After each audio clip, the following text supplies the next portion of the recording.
Hello, good morning, welcome to Sarit classes. My name is Tej and now we are going to start. जो भी major points है जो अब यहाँ पे क्या होने वाले कंबाइन होंगे, जितने भी अभी तक हमने टॉपिक पढ़े हैं ना, चाहे वो आपके हों, जैसे कि हमने हवाओं के बारे में पढ़ा, कौन से लैटिट्यूड पे क्या वेरिएशन रहेगा। अब देखिए जो आपके मेजर टॉपिक्स है यहाँ से स्टार्ट होने वाले मेजर टॉपिक कौन से, जैसे इंडियन ओशन डायपोल। मॉनसून के अंदर हमने क्या देखा था कि दो चीज़ें हमने बोला कि नेक्स्ट आने वाले लेक्चर के अंदर करेंगे। तो आज का जो आपका लेक्चर है लेक्चर नंबर 9, इस लेक्चर नंबर 9 के अंदर हमारा एजेंडा क्या रहेगा वो देखिए क्या क्या कवर करने वाले हैं। सबसे पहले हमारा जो मेन एजेंडा रहेगा इंडियन ओशन डायपोल क्या होता है, इसके बारे में हम क्या करेंगे, डिटेल में जाके सारी चीज़ें देखेंगे। इंडियन ओशन डायपोल के बाद क्या करवाएंगे, इसके बाद आएगा आपका लो लाइन जो सोमाली जेट स्ट्रीम है ना, उसके बारे में बात करेंगे। सोमाली जेट स्ट्रीम के बाद क्या आएगा, सोमाली जेट स्ट्रीम के बाद हम करेंगे मैडम जूलियन ऑसिलेशन, फिर उसके बाद हम जेट स्ट्रीम को यहाँ पे पढ़ते हुए क्या करेंगे, इस लेक्चर को कंक्लूड करेंगे। अराउंड ये लेक्चर आपका 2 घंटे के आसपास रह सकता है और देखते हैं कितनी जल्दी हम अपने इस टॉपिक को कवर करते हैं। तो चलिए आज का जो हमारा लेक्चर नंबर 9 नहीं 10 रहेगा। लेक्चर 9 ऑलरेडी आपको दिया जा चुका है, ये लेक्चर नंबर 9 के आगे वाला लेक्चर है, ये लेक्चर नंबर 10 रहेगा। और इसके अंदर हम अभी अपना जो मेन टॉपिक है वो स्टार्ट करते हैं, जो कि है आपके क्लाइमेटोलॉजी के अंदर, जो कि है इंडियन ओशन डायपोल। देखिए नाम में ही सारी चीज़ें छुपी हैं। इंडियन मतलब जो सीधा इंडिया को इम्पैक्ट करता हो, राइट। और कौन से ओशन में हो रहा है, जो हिंद महासागर है वहाँ पे, यानी इंडियन ओशन। डाई मतलब होता है दो, और पोल का मतलब क्या होता है, ध्रुव। अब देखिए इसके अंदर हमें क्या देखना है, हमें सबसे पहले ये देखना है, इसको शॉर्ट फॉर्म में हम ये लिखते हैं इंडियन ओशन डायपोल। ये एक्सेप्टेबल है, इस शॉर्ट फॉर्म को आप यूज़ कर सकते हैं। मान लीजिए एक बार आपने पूरा लिख दिया इंडियन ओशन डायपोल, उसके बाद ब्रैकेट में लिख लीजिए। इसके बाद देखिए अगर ये पॉजिटिव होता है, देखिए अभी हाल ही कुछ अखबारों के अंदर आपको पढ़ने को मिला होगा कि इस बार इंडियन ओशन डायपोल पॉजिटिव है, कभी नेगेटिव ये होता है, आपको पढ़ने में आता है। तो पॉजिटिव और नेगेटिव होता है क्या है, तो इसको अगर हम किससे एक मिनट, हम अगर इसको देख के चले किसकी प्रोस्पेक्टिव से, बारिश के प्रोस्पेक्टिव से, और ये बारिश कहाँ देख रहे हैं हम, इंडिया के हिसाब से देख रहे हैं, इसलिए हमने इसका क्या नाम दिया है, इंडियन ओशन डायपोल। तो इंडिया के अंदर अगर पॉजिटिव वाली सिचुएशन है, कंडीशन है, तो कैसी होगी, इंडिया के अंदर गुड रेनफॉल होती है। क्यों होती है, अरेबियन सी गर्म आपका होता हुआ यहाँ पे दिखाई देगा। लिख लीजिए, साथ के साथ डायग्राम बनाएंगे, टेंशन मत लीजिए आप। अभी मैंने क्या बताया आपको, अरेबियन सी है वो इसमें आपको गर्म होता हुआ दिखाई देगा, और अरेबियन सी क्या करेगा, यहाँ पे हीट तो हो ही रहा है, उसके बाद ये क्या करेगा, मॉइस्चर प्रोवाइड करेगा, जो हवाएं यहाँ से जाएंगी। और वो हवा कौन सी है, सोमाली जेट स्ट्रीम, जो कि है लो लाइन। कितनी लो लाइन, 1.5 किलोमीटर के आसपास रहती है। इसलिए जैसे ही वो कन्याकुमारी से टच करती है, कन्याकुमारी के वहाँ पे 2.5 किलोमीटर हाइट का क्या है, एक माउंटेन है, और जैसे ही वो माउंटेन से क्या करती है, टच करती है, तो ये 2 पार्ट्स के अंदर बाइफर्केट हो जाती है, क्योंकि इसकी हाइट कितनी है, 1.5 किलोमीटर। इसलिए आपको थोड़ी सी हैरानी ये भी हुई होगी जब हमने मानसून पढ़ा कि जो इंडिया का सबसे लोएस्ट पार्ट यानी कन्याकुमारी, वहीं पे बारिश सबसे पहले होती है, और वो एकदम सडन होती है। उसके पीछे का रीज़न हमने सारा देख लिया, एकदम सडन क्यों होती है। दूसरी तरफ अगर ये नेगेटिव हुआ, यहाँ पे देखिए जो बारिश का जो असर है ना, उसके हिसाब से इसका नाम रखा है पॉजिटिव या नेगेटिव। अगर नेगेटिव है तो इंडिया के अंदर बोला जाता है ड्रॉट लाइक कंडीशन। अब बात ये आती है कि ड्रॉट हम कब बोलते हैं, इंडिया के अंदर आती है ड्रॉट इन इंडिया, बताता हूँ अभी डायग्राम में। ये हमारा क्या है, पेनिनसुलर इंडिया, राइट। यहाँ पे आपकी बारिश होती हुई दिखाई देगी जिस टाइम सूखा पड़ता है, मैं ये बता रहा हूँ आपको। इस एरिया के अंदर भी बारिश होगी, राइट, इस एरिया के अंदर भी बारिश होगी। लेकिन जो ये राजस्थान वाला एरिया है और ये मराठवाड़ा, विदर्भ, ये वाला जो एरिया है, यहाँ पे बारिश नहीं होती है। कौन से टाइम पीरियड में, जो ड्रॉट लाइक कंडीशन इंडिया के अंदर डेवलप होती है नेगेटिव डायपोल की वजह से। तो इंडिया के अंदर कौन सी 2 जगह पे बारिश ना होने की वजह से उस पर्टिकुलर ईयर को क्या बोलते हैं, ड्रॉट। और ला नीना अल नीनो इसके बाद में करवाऊंगा, वहां पे आपको सारी चीजें क्लियर हो जाएंगी। अब देखिए अगर इंडिया में सूखा पड़ रहा है तो बारिश होगी कहां पे, ये गुड रेनफॉल होती है इंडोनेशिया पे। गुड रेनफॉल कहां आपको देखने को मिलेगी, इंडोनेशिया। अब इंडोनेशिया में देखिए जो बारिश होगी उसका कोई इतना फर्क पड़ता नहीं है। क्यों नहीं पड़ता? मास मतलब जो ज़मीन है वो बहुत छोटी है, वहाँ पे लैंड एंड सी ब्रिज भी क्या करते हैं, वहाँ पे बारिश करते हुए दिखाई देंगे। और ऊपर से जो वहाँ पे साइक्लोन होते हैं, राइट, तो साइक्लोन भी आपको वहाँ पे बारिश करते हुए दिखाई देते हैं। मतलब साइक्लोन के अंदर क्या होते हैं, बादल होते हैं। जैसे ही साइक्लोन टच करता है ग्राउंड को, यानी जो मेन लैंड है, तो क्या होता है, इसके साथ जितने भी बादल होते हैं वो बारिश करते हैं। सबसे पहले देखिए हवाएं चलती हैं, हवा के बाद आती है बारिश, बारिश के बाद होती है जो आई होती है ना, हिट करती है। उस जैसे ही आई हिट करती है लैंड को, जिसको बोलते हैं लैंडफॉल होना, वहाँ पे जब ये वेव जनरेट होती है वो तकरीबन 4 से 5 मीटर की हाइट की होती है, और इसी को बोलते हैं स्टॉर्म सर्ज। और इसी वजह से ये आपका ईस्ट पोल क्या देखने को मिलेगा, वार्मर देखने को मिलेगा। ईस्ट पोल वार्मर होता है, उसी की वजह से ये सारी चीज़ें आपको डेवलप होती हुई दिख रही है। नेगेटिव लाइक कंडीशन देखिए, जब पॉजिटिव होती है तो कौन सा हिस्सा गर्म हो रहा है, ये वाला हिस्सा वार्म हो रहा है, राइट, क्योंकि ये कौन सा है, अरेबियन। और जब होता है नेगेटिव, नेगेटिव में यहाँ पे आपका इंडोनेशिया आता है, तो इधर आपको वार्मिंग लाइक कंडीशन देखने को मिलती है, और जिसकी वजह से इंडिया के अंदर क्या होता है, बारिश प्रॉपर नहीं होती है। और अगर इसका हम क्या करें, एक प्रॉपर डायग्राम यहाँ पे डिपिक्ट करें, तो ये प्रॉपर डायग्राम आएगा कैसे, इस डायग्राम को हम ड्रॉ करके देखते हैं। तो एक मिनट रुक जाइए, मैं भी यहाँ पे इसको प्रॉपर एक डायग्राम के तहत आपको दिखाता हूँ। एक मिनट रुक जाइए। ओके, ये लिख लिया आपने, वेरी गुड। इसके बाद देखिए, इसके बाद हम क्या करेंगे, जो हमने यहाँ पे इंडिया के अंदर बनाया है, राइट, अब इसका वर्ल्ड पे यानी ग्लोबल लेवल पे देखेंगे कि अगर इंडियन जो डाइपोल है न्यूट्रल हो, कैसा बिहेव करेगा, मतलब इंडिया की जो बारिश है उसको कैसा इन्फ्लुएंस करेगा। अगर ये पॉजिटिव है, क्योंकि हमें जो डायग्राम है ना वो बनाने हैं, ये तो जस्ट एक इंट्रोडक्टरी पार्ट था इंडियन ओशन डाइपोल का। तो हमें ये समझना है कि सबसे पहले जो इंडिया के जो बारिश वाले पैटर्न है उसको जो इम्पैक्ट करेगा वो, हालांकि वो दिखेगा कैसे, देखिए ये है आपका अरेबिया नहीं, अफ्रीकन मान के चलते हैं इसको, अरेबिया तो बीच में आ ही जाएगा आपका यहाँ पे। अब अफ्रीका में क्या होता है, यहाँ पे आपको हाई प्रेशर डेवलप होता हुआ दिखाई देगा, राइट, यहाँ पे अफ्रीका के अंदर क्या हो रहा है, हाई प्रेशर डेवलप हो रहा है। तो यहीं पे अगर इंडोनेशिया है, इंडोनेशिया के अंदर क्या होगा, लो प्रेशर डेवलप हो रहा है। कैसे बताता हूँ, अभी इस डायग्राम को कंप्लीट कर लेते हैं, फिर उसको स्टेप बाय स्टेप कनेक्ट करते चलते हैं। देखिए नॉर्मल जो न्यूट्रल लाइक कंडीशन होती है उसके अंदर क्या होता है, यहाँ पे वार्मिंग होती है, जहाँ पे वार्मिंग होगी तो उधर से क्या होता है, इस तरीके से हवाएं ऊपर जाना स्टार्ट करती हैं। हवा फिर इस तरीके से एक पर्टिकुलर हाइट पे जाने के बाद क्या करती हैं, डिसेंड करती हैं, राइट। तो ये अब कहाँ पे आ रही हैं, ये अफ्रीका के पास क्या हो रही है, नीचे की तरफ आ रही है। तो अब ऐसी सिचुएशन में जब हवा जो हवा की अगर आर्म डाउनवर्ड आ रही है तो उधर क्या होता है, डेवलप हाई प्रेशर। जहाँ से अपवर्ड मूव करती है वहाँ पे क्या डेवलप होता है, लो प्रेशर। यहाँ तक समझ में आ गया। तो ये कौन सी कंडीशन है, ये है आपकी न्यूट्रल कंडीशन। ये ना तो पॉजिटिव है और ना ही नेगेटिव है, राइट। ये पानी आप इस तरीके से बना लीजिएगा।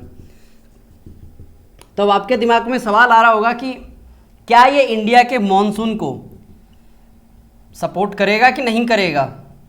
बताते हैं, ये बिल्कुल परफेक्टली सपोर्ट करेगा। क्यों, यहाँ पे देखिए, अगर इधर क्या होगा हाई प्रेशर और यहाँ पे इंडिया है, इंडिया के अंदर क्या है, लो प्रेशर। तो यहाँ से देखिए ये ऊपर है, 3D है, मैं बना के दिखाता हूँ। ये जो हवा चली है ना, इस तरीके से इस हाइट से चल रही है और ऐसे आके ये यहाँ पे इकट्ठी हो रही है। और जब इंडिया की तरफ जो हवा जाएगी ना, ऐसे नीचे से होके जाएगी। और ये है सोमाली जेट, जो यहाँ से इंडिया की तरफ क्या करेगी, रश करेगी, राइट। और इसकी हाइट कितनी होती है, 1.5 किलोमीटर के अप्रॉक्स आपको इसकी हाइट देखने को मिलती है। ज़्यादा हाइट पे नहीं होगी। इसे जब इसकी हाइट को देखा गया तभी इसको क्या बोला गया, low lying Somali jet stream. और फिनलैंड इसकी जो दूसरा नाम है उसके नाम से इसको जाना जाता है। तो आप इसको ऐसे एरो बना के लिख लीजिए ताकि आपको याद रहे। ये क्या करता है, सपोर्ट करता है। किसको सपोर्ट करता है, जो साउथ वेस्ट मानसून है, साउथ वेस्ट मानसून को क्या करता है, सपोर्ट करता है। समझ में आ गया, बहुत बढ़िया। क्योंकि हवाएं यहाँ से किधर अभी मूव करेंगे, इंडिया की तरफ मूव करेंगी। अब आपके दिमाग में सवाल आ रहा होगा कि यहां से इंडिया की तरफ क्यों नहीं मूव किया इसने। वो इसलिए क्योंकि अगर ये यहां से इंडिया की तरफ मूव करती है ना, बीच में देखिए ये आता है इक्वेटर, यहाँ पे इंडोनेशिया है और यहाँ है अफ्रीका, ये इधर से लेकर के यहाँ तक क्या हो गई, जम गई यहाँ पे। अब जैसे ही कोई हवा यहाँ इस तरफ से ऐसे क्रॉस करती है, ऑटोमेटिक ऐसे डिफ्लेक्ट होती है। क्यों होती है? कोरियोलिस फोर्स की वजह से। अगर ये हवा यहाँ से ऐसे जाएगी तो ये इंडिया के पास कभी नहीं पहुँचेगी, इस तरीके से घूम के पैसिफिक के ऊपर चली जाएगी, राइट। तो यहाँ पे जो अब हम पूरे साइकिल की स्टडी कर रहे हैं, ऐसा नहीं है कि नहीं होता होगा, माइट भी होता होगा, लेकिन हमारा जो मेन फोकस है, हम देख रहे हैं इंडियन ओशन डायपोल को, राइट। ये हो गया आपका अफ्रीका, ये हो गया इंडोनेशिया, यहाँ पे कंप्लीट साइकिल हुआ, इधर हाई प्रेशर डेवलप हुआ है, यहाँ से जो विंड है किस तरफ रश कर रही है, यहाँ पे इंडिया हो जाता है, इंडिया के पास क्या है, लो प्रेशर। तो ये कोरियोलिस फोर्स की इंपैक्ट में आते ही यहाँ से हवा क्या करती है, इस तरीके से रश करती है, और जब ये यहाँ पहुँचती है तो ये दो जो ब्रांचेज है उसमें बाइफर्केट हो जाती है। इसको बोलते हैं बे ऑफ ब्रांच, इसको बोलते हैं अरेबियन ब्रांच। ए भी लिख देता हूं मैं शॉर्ट फॉर्म में, राइट। अब देखिए यहीं पे लगे हाथ में आपको पॉजिटिव समझा देता हूं। ये तो आपको सिंपल समझ में आ गया, न्यूट्रल है। अब पॉजिटिव के केस में क्या होगा? पॉजिटिव के केस में ये होगा, जो आपका अरेबिया है ना, वो ज्यादा वार्म हो जाएगा, ये वार्म ज्यादा हो जाएगा, जिसकी वजह से होगा क्या, जो अब यहां पे 3 लाइन है ना, ज्यादा जो विंड है वो अपने साथ मॉइस्चर पिक करेगी और यहाँ पे क्या करेगी, ज़्यादा बारिश करेगी। यानी पॉजिटिव मतलब हमारे लिए अच्छा, बोलते हैं ना हमेशा पॉजिटिव चीज़ें सुना करें। तो इस तरीके से यहाँ पे जो पॉजिटिव सेंस क्या है, यहाँ पे अरेबिया ज़्यादा गर्म हो गया कंपैरेटिवली। ये शब्द जरूर लिखना, Arabian Sea is warmer comparatively bay of Bengal. नहीं, एज पर जो हमारी स्टडी है उसमें ये पता चलता है हमें कि जो बे ऑफ बंगाल है ना, ज़्यादा गर्म रहता है as compare to Arabian Sea, right. तो ये आपको 2 पॉइंट हमेशा याद रखने। सबसे पहला पॉइंट ये याद रखना है कि हमेशा बे ऑफ बंगाल क्या होता है, गर्म होता है। न्यूट्रल वाली केस में याद रखिएगा क्या होता है, गर्म होता है। लेकिन जब आती है पॉजिटिव की केस, पॉजिटिव के केस में जो अरेबिया जो होता है ना, यानी अरेबियन सी, ये क्या बोलता है कि भाई तुम बहुत ज्यादा गर्म हो लिए, अब मेरी बारी है, मुझे थोड़ा सा क्या होने दीजिए, गर्म होकर देखने दो आसपास की दुनिया कैसी दिखती है। तो यहां से क्या होता है, जो सोमाली जेट आ रही है, यहाँ से जो हवा घूम के इंडिया की तरफ आ रही है, उसका नाम है सोमाली जेट स्ट्रीम, जो कि है लो लाइन, जिसकी हाइट है मात्र 1.5 किलोमीटर। और जैसे ही वो अन्ना मुड़ाई के पास आती है, यहाँ पे क्या होती है, हवा टकरा के 2 ब्रांचेस में टूट जाती है। एक ब्रांच को बोलते हैं बे ऑफ ब्रांच, मानसून की बात कर रहा हूं, और एक ब्रांच बन जाती है आपकी अरेबियन सी ब्रांच, जो कि इस तरीके से जो वेस्टर्न घाट है, यहाँ पे बारिश करते करते करते करते आगे जाती है। फिर यहाँ पे उसको एक चैनल मिलता है, जो कि है विंध्या और सतपुड़ा का। जैसे ही विंध्या सतपुड़ा का चैनल मिला, यहां से वो अंदर एंटर करती है। लेकिन यहां पे एक और उसको क्या मिलता है, चौकीदार मिलता है। उसका नाम क्या है, अमरकंटका प्लेट्यू। क्या नाम है उसका, अमरकंटका प्लेट्यू। अमरकंटका प्लेट्यू से टकरा के होती है बारिश, यहां से फिर नर्मदा ताप्ती जितनी नदियां हैं वो निकलती हैं, और यहाँ पे कुछ ट्रिब्यूटरीज है वो भी निकलती है। अब मुझे ये बताइएगा कि यहाँ पे जो नदियां बनती हैं उनका किस तरीके का पैटर्न होता है, रेडियल टाइप होता है या डेंड्राइटिक टाइप होता है? डेंड्राइटिक नहीं हो सकता, रेडियल टाइप होगा। समझ में आ गया। इसके बाद ये एक और ब्रांच यहाँ पे देखने को मिलेगी। यहाँ पे बारिश करने के बाद या आगे जब सीधे बढ़ती है, ये है आपकी अरावली रेंज, ये है आपकी अरावली रेंज। अरावली रेंज के बगल से होते होते होते ये क्या करती है, आगे जो आपका माउंट एवरेस्ट है, ये सीधी माउंट एवरेस्ट से जाकर टकराती है। जैसे ही यहाँ पे माउंट एवरेस्ट से टकराती है, और यहाँ पे किस तरीके की बारिश होगी, ओरोग्राफी टाइप ऑफ रेनफॉल होती है। यहाँ पे याद रख लीजिएगा किस तरीके की रेनफॉल हो रही है माउंट एवरेस्ट के पास, ओरोग्राफी। ओनली माउंट एवरेस्ट नहीं, हिमालयन रेंज लिखेंगे तो ज्यादा बेटर रहेगा, क्योंकि माउंट एवरेस्ट एक ही इसी जगह पे है आपका। लेकिन यहाँ पे जैसे आपका K2 हो गया, कंचनजंगा हो गया, और इसके अंदर और भी जैसे हिल्स आती है, तो अकेला हम माउंट एवरेस्ट लिखेंगे तो प्रोमिनेंट मतलब एक सेंसिबल आंसर नहीं लगेगा हमारा। तो यहाँ पे आपको लिखना पड़ेगा हिमालय, राइट। ओके, यहाँ तक हमने लिख लिया, यहाँ तक समझ लिया। ये एक सिंपल क्या होता है पैटर्न। अगर यहाँ तक चीजें समझ में आई है, बहुत बढ़िया। हमने अपना मॉनसून समझ लिया है, हमने अपना जो इंडियन ओशन डायपोल है ये समझ लिया है। अभी तक हमने पॉजिटिव की बात की है, नेगेटिव में बताते हैं क्या होगा। यहां तक बताइए, रिपीट करिए दोबारा। चलिए कोई बात नहीं, आपकी तरफ से रिक्वेस्ट है तो हम कैसे मना कर सकते हैं। सबसे पहले यहां से मैं शुरुआत करता हूं दोबारा से। न्यूट्रल कंडीशन में क्या होता है, इंडोनेशिया के पास क्या होता है, पानी गर्म होता है। और हमें पता है जैसे ही हम पतीले के ऊपर पानी रखते हैं क्या होता है, पानी इस तरीके से ऊपर उड़ना स्टार्ट हो जाता है। ये लीजिए पतीले में यहाँ पे पतीला रख दिया, पानी गर्म हो रहा है पतीले में, ये ऊपर ऊपर ऊपर ऊपर क्या करेगा, उड़ता जाएगा। और यहाँ पे अफ्रीका, अच्छा मैंने लिखा नहीं है, ये अफ्रीका है भाई, ये अफ्रीका हो गया और ये हो गया इंडोनेशिया। तो ये कहाँ पे सेटल डाउन होगी, इंडोनेशिया के पास। और ये किस तरीके से सपोर्ट कर रही है, क्योंकि इंडिया में क्या है, लो प्रेशर। अब जब हवाएं इस तरीके से घूम के जाएंगी कोरियोलिस फोर्स की वजह से, तो यहाँ पे ज़्यादा बारिश होगी। ये है न्यूट्रल कंडीशन। पॉजिटिव वाले केस में क्या होगा, अरेबिया वाला ज़्यादा हिस्सा हो जाएगा गर्म, आया यहाँ पे टकराया, ये क्या होगा, दो ब्रांचेस के अंदर टूट गया। एक तो बे ऑफ बंगाल आगे चला गया, फिर उसके बाद आता है अरेबियन। यहाँ पे हमने क्या समझा है, जो अरेबियन ब्रांच है किस तरीके से आगे बढ़ती जाएगी और कहाँ पे ये मैक्सिमम बारिश करती है, ये मैक्सिमम बारिश करती है जो आपका वेस्टर्न घाट वाला एरिया है ना, उधर बारिश करेगी। फिर इसको एक नैरो बैंड मिलता है जिसको बोलते हैं विंध्या एंड सतपुड़ा रेंज है, उसके बीच का एक चैनल है, वहाँ से फिर हवाई अंदर एंटर करती है, अमरकंटक प्लेटू से टकरा के वहाँ पे क्या करती है, इसके अंदर जो मॉइस्चर होता है उसको रिलीज कर देती है। और जो इसके अंदर कुछ और मॉइस्चर बचता है, यहाँ पे जब मान के चलिए ये पूरा यहाँ पे भर चुका है, हवा तो अभी भी आ रही है कंसिस्टेंट, तो ये यहाँ से सीधा सीधा आगे जाती है। और कुछ हिस्सा जो है, ये जो विंड जा रही है ना आगे अरेबियन ब्रांच वाली, इसका कुछ हिस्सा टकराता है अरावली के साथ, थोड़ी सी बारिश होती है अरावली पे, बाकी का जो पूरा हिस्सा यहाँ पे जो हिमालय जो रेंज है उससे टकराती है और बारिश होती है। और गंगा के अंदर क्या होता है, पानी आता है। और भी बहुत सी ट्रिब्यूटरीज है जो गंगा को अपना पानी क्या करते हैं, डोनेट करते हैं। डोनेट तो क्या, उसके अंदर ही आके मिल जाती हैं। अच्छा, यहाँ तक समझ में आ गया आपको। ये हमने अभी तक देखा था पॉजिटिव का केस में। नेगेटिव के केस में होगा क्या, जो यहाँ पे वार्मर हुआ है ये वार्म नहीं होगा। इंडोनेशिया वाला क्या था, गर्म था ना, बहुत बढ़िया, ये प्लस में और गर्म हो जाएगा, सिंपल सी बात है। तो यहाँ पे क्या हुआ, जो ये अरेबिया सी है ये वार्म हुआ ही नहीं। अरेबिया सी वार्म नहीं हुआ तो क्या होगा, हवा आएगी नो डाउट, उसके पास मॉइस्चर नहीं है पिक करने के लिए। जो हवा यहाँ से जा रही है, अब तो ये क्या है, हाई प्रेशर है, हाई प्रेशर पे हवा ठंडी होती है, पता है ना आपको, हाई प्रेशर पे हवा क्या होती है, ठंडी होती है। अब इसके पास क्या है, मॉइस्चर पिक करके नहीं लेके जाएगी। ये नेगेटिव का केस हो गया। नेगेटिव के केस में क्या होता है, इंडिया के अंदर बारिश आपको नहीं देखने को मिलती, मतलब होती है कंपैरेटिवली लेस होती है। और इंडिया के अंदर कैसी कंडीशन देखने को मिलती है, ड्रॉट लाइक कंडीशन देखने को मिलती है। तो क्यों ना जो हमने यहाँ पे बातें की हैं इसको एक मैप के अंदर क्या करें, हम बना के देख लें।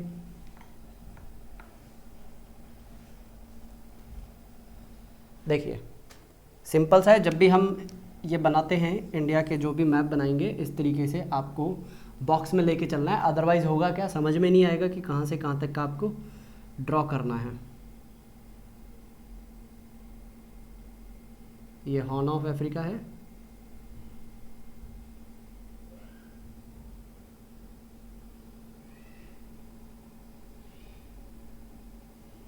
राइट, बस इतना ही बना लेते हैं।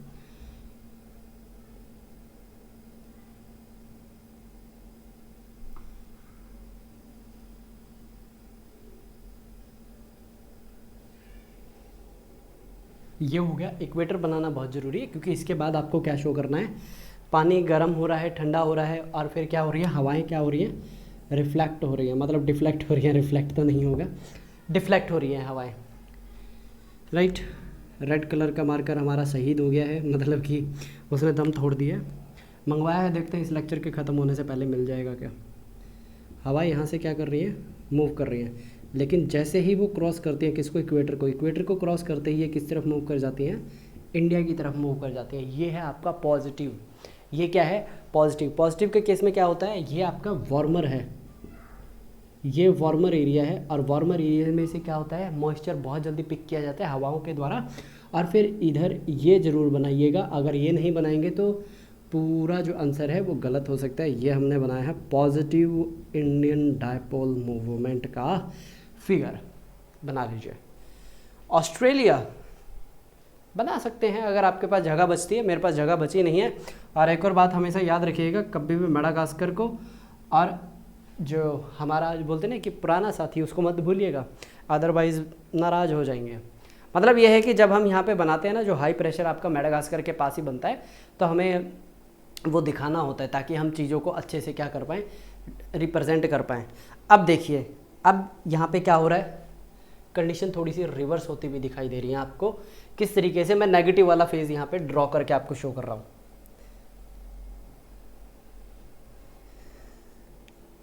तो अब हम कौन सा यहाँ पे ड्रॉ करेंगे, नेगेटिव वाला फेज ड्रॉ करते हैं। दोनों डायग्राम में क्या कर रहा हूँ, एकदम अगल बगल में बना रहा हूँ ताकि चीज़ें आपको क्या हो पाए, एकदम क्रिस्टल क्लियर हो पाए, मक्खन की तरह। सर मक्खन क्रिस्टल क्लियर नहीं होता, अच्छा।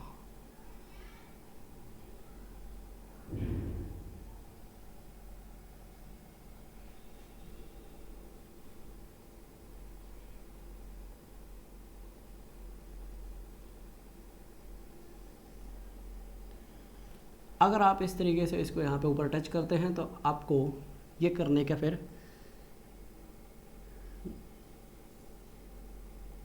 स्कोप ही ख़त्म हो जाएगा। अब देखिए हमें क्या करना है, जो इधर पॉजिटिव है उसका कर देंगे हम रिवर्स कर देंगे। अच्छा, यहाँ पे आपको समझ में नहीं आ रहा ना क्या है, तो ये मैं बता देता हूँ। ये आपका कूल है, ठीक है, ये आपका वार्म वाटर है, राइट। वार्मर यहाँ पे मैंने लिख दिया है, इसको यहाँ से मैं हटा के इधर लिख देता हूँ ताकि आपको कोई कन्फ्यूजन ना हो। अच्छा, ये हो गया। अब देखिए क्या होने वाला है, यहाँ पे जो ब्लू कलर है ये मैं ले रहा हूँ किसके लिए, ठंडे के लिए। ये जो ब्लू कलर का एरिया पहले क्या था, गर्म था, किसमें, पॉजिटिव की केस में। अब ये हो चुका है कूल। अब ये भाई साहब ठंडा हो चुका है। तो अब ये इस वाले पर्टिकुलर एरिया के अंदर क्या हो चुकी है, अब गर्मी बहुत ज़्यादा बढ़ चुकी है। तो अब जो हवाएं हैं, हमने देखा हमेशा ठंडी से किस तरफ मूव करती हैं, गर्मी की तरफ मूव करती हैं। तो ये लीजिए हवाएं अब मूव करने लग गई इस डायरेक्शन में, राइट। हवाएं कहाँ से किस तरफ मूव कर रही हैं, इस डायरेक्शन में। और हमने ये देखा था कि जो आपका बे ऑफ बंगाल है, बे ऑफ बंगाल क्या है, जल्दी बताइए, गर्म रहता है। तो यहाँ पे क्या है, लो प्रेशर डेवलप है, यानी कि मैंने बोला था ब्लैक कलर से हम गर्मी को दिखाएंगे। तो ये लीजिए हवाएं अब इस तरीके से एंटर करती हुई आपको इंडिया के अंदर दिखाई देंगी। अब यहाँ से नहीं आ रही है हवाएं, इधर से हवा नहीं आ रही है। अगर इधर से हवा नहीं आ रही तो अमरकंटका वगैरह वाला जो पूरा सीन हमने इस तरीके से बनाया था ना, ये ग्रेट वाटर डिवाइड इस तरीके से हम बनाते हुए लेके चले थे और इधर बारिश हो रही थी, ये नहीं होगा लेकिन उसकी क्वालिटी क्या होगी, बहुत ही कम होगी, राइट। ड्रॉ कर लीजिए, ये पॉजिटिव है तो ये है नेगेटिव इंडियन डाइपोल मूवमेंट।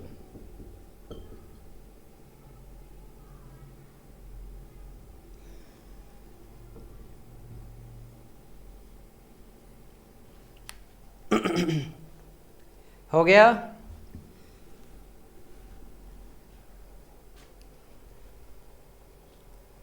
इसके बाद हम बनाने वाले हैं जो लो लेवल सोमाली जेट है उसको, राइट। जो ये लो लेवल सोमाली जेट है ये किस तरीके से इम्पैक्ट डालती है, ये हम क्या कर चुके हैं, ऑलरेडी इसके अंदर डिस्कस कर चुके हैं। लेकिन अगर हम ये बनाना चाहें, क्या नाम है, ये जब रीच करती है ना, इसका जो पहला हिस्सा है, ठीक है, जो पहला हिस्सा है वो 15 मई को क्या होता है, यहाँ पे पहुँच जाता है। मैं किसकी बात कर रहा हूँ, जो लो लेवल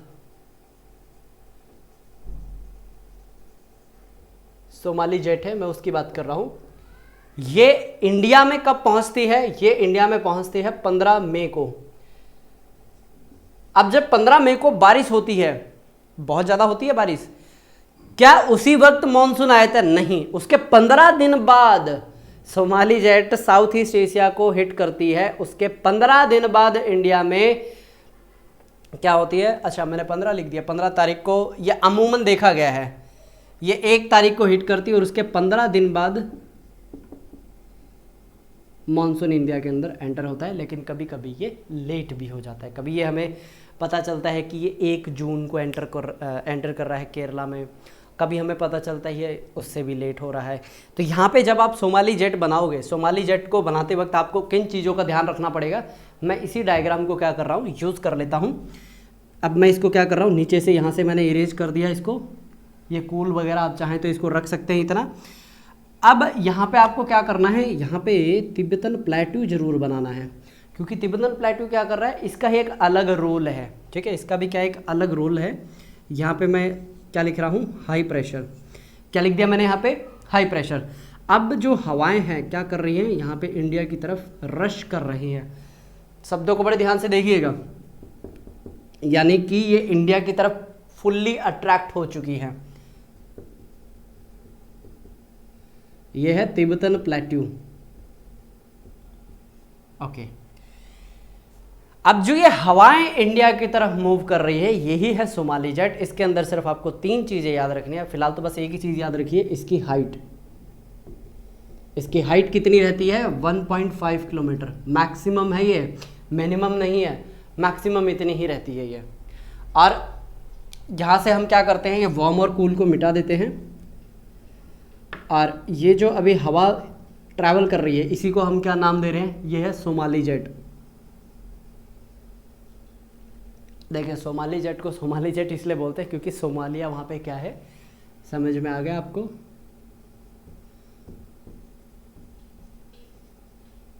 अरे कंट्री है वहाँ पे, इसलिए सोमाली जेट बना लीजिए। ये हमारा लो लेवल सोमाली जेट हो चुका है।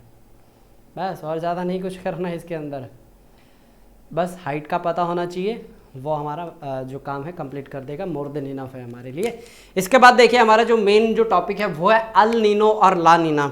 एक रिसेंट मैंने एक डायग्राम कह रहा हूँ, एक लेक्चर मैंने स्पेशली डाला था, शाम के समय डाला गया था, और वो था हीट डोम के ऊपर। बच्चे ने वो कंप्लीट लेक्चर देखने के बाद एक सवाल ये पूछा कि क्या सर ये जो हीट डोम है अभी ये रेगुलर फिनोमिना होगा? मैंने आंसर वहाँ पे कर दिया, तो मुझे लगा ये सवाल अच्छे थे। दो सवाल पूछे गए थे, वो मैं सारे यहाँ पे मेंशन कर देता हूँ। पहला सवाल था क्या जो हीट डोम वाला जो फिनोमिना है, जो हीट डोम है वो अब कंसिस्टेंट रहेगा, जैसे अल नीनो ला नीना वाले इवेंट होते वैसे रहेगा? ठीक है। दूसरा सवाल ये था कि क्या अब ये जो अब ये हीट डोम बन चुका है अब ये परमानेंट रहेगा या फिर ये चेंज होगा?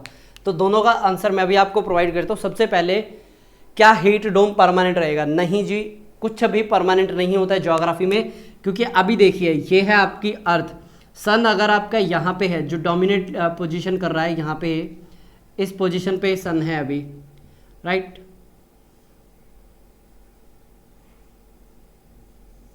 इस पोजीशन पे अभी क्या है, सन है। तो अब हो क्या रहा है, इस पर्टिकुलर एरिया के अंदर क्या हो रही है, गर्मी हद से ज़्यादा बढ़ रही है। क्यों बढ़ रही है? यहाँ पे क्या आती है, जेट स्ट्रीम आती है, कुछ इस तरीके से जेट स्ट्रीम आती है। ये अभी हम करने वाले हैं अगले लेक्चर के अंदर। तो जेट स्ट्रीम के अभी ये वाला जो आर्म है जो अपसाइड हो रही है, यहाँ पे क्या हो रही है, हीट इकट्ठी हो रही है, ट्रैप हो रही है, जिसकी वजह से यहाँ पे टेम्परेचर 47 डिग्री के पास जा चुका है, राइट? अब जैसे ही यहाँ पे जो आपका ये क्या नाम है, चंदा मामा है, सूरज चाचू, ये जब यहाँ पे आएंगे और इधर आएंगे, ये ऑटोमेटिक रिलैक्स हो जाएगा। सवाल का जवाब मिल गया, ये परमानेंट नहीं है।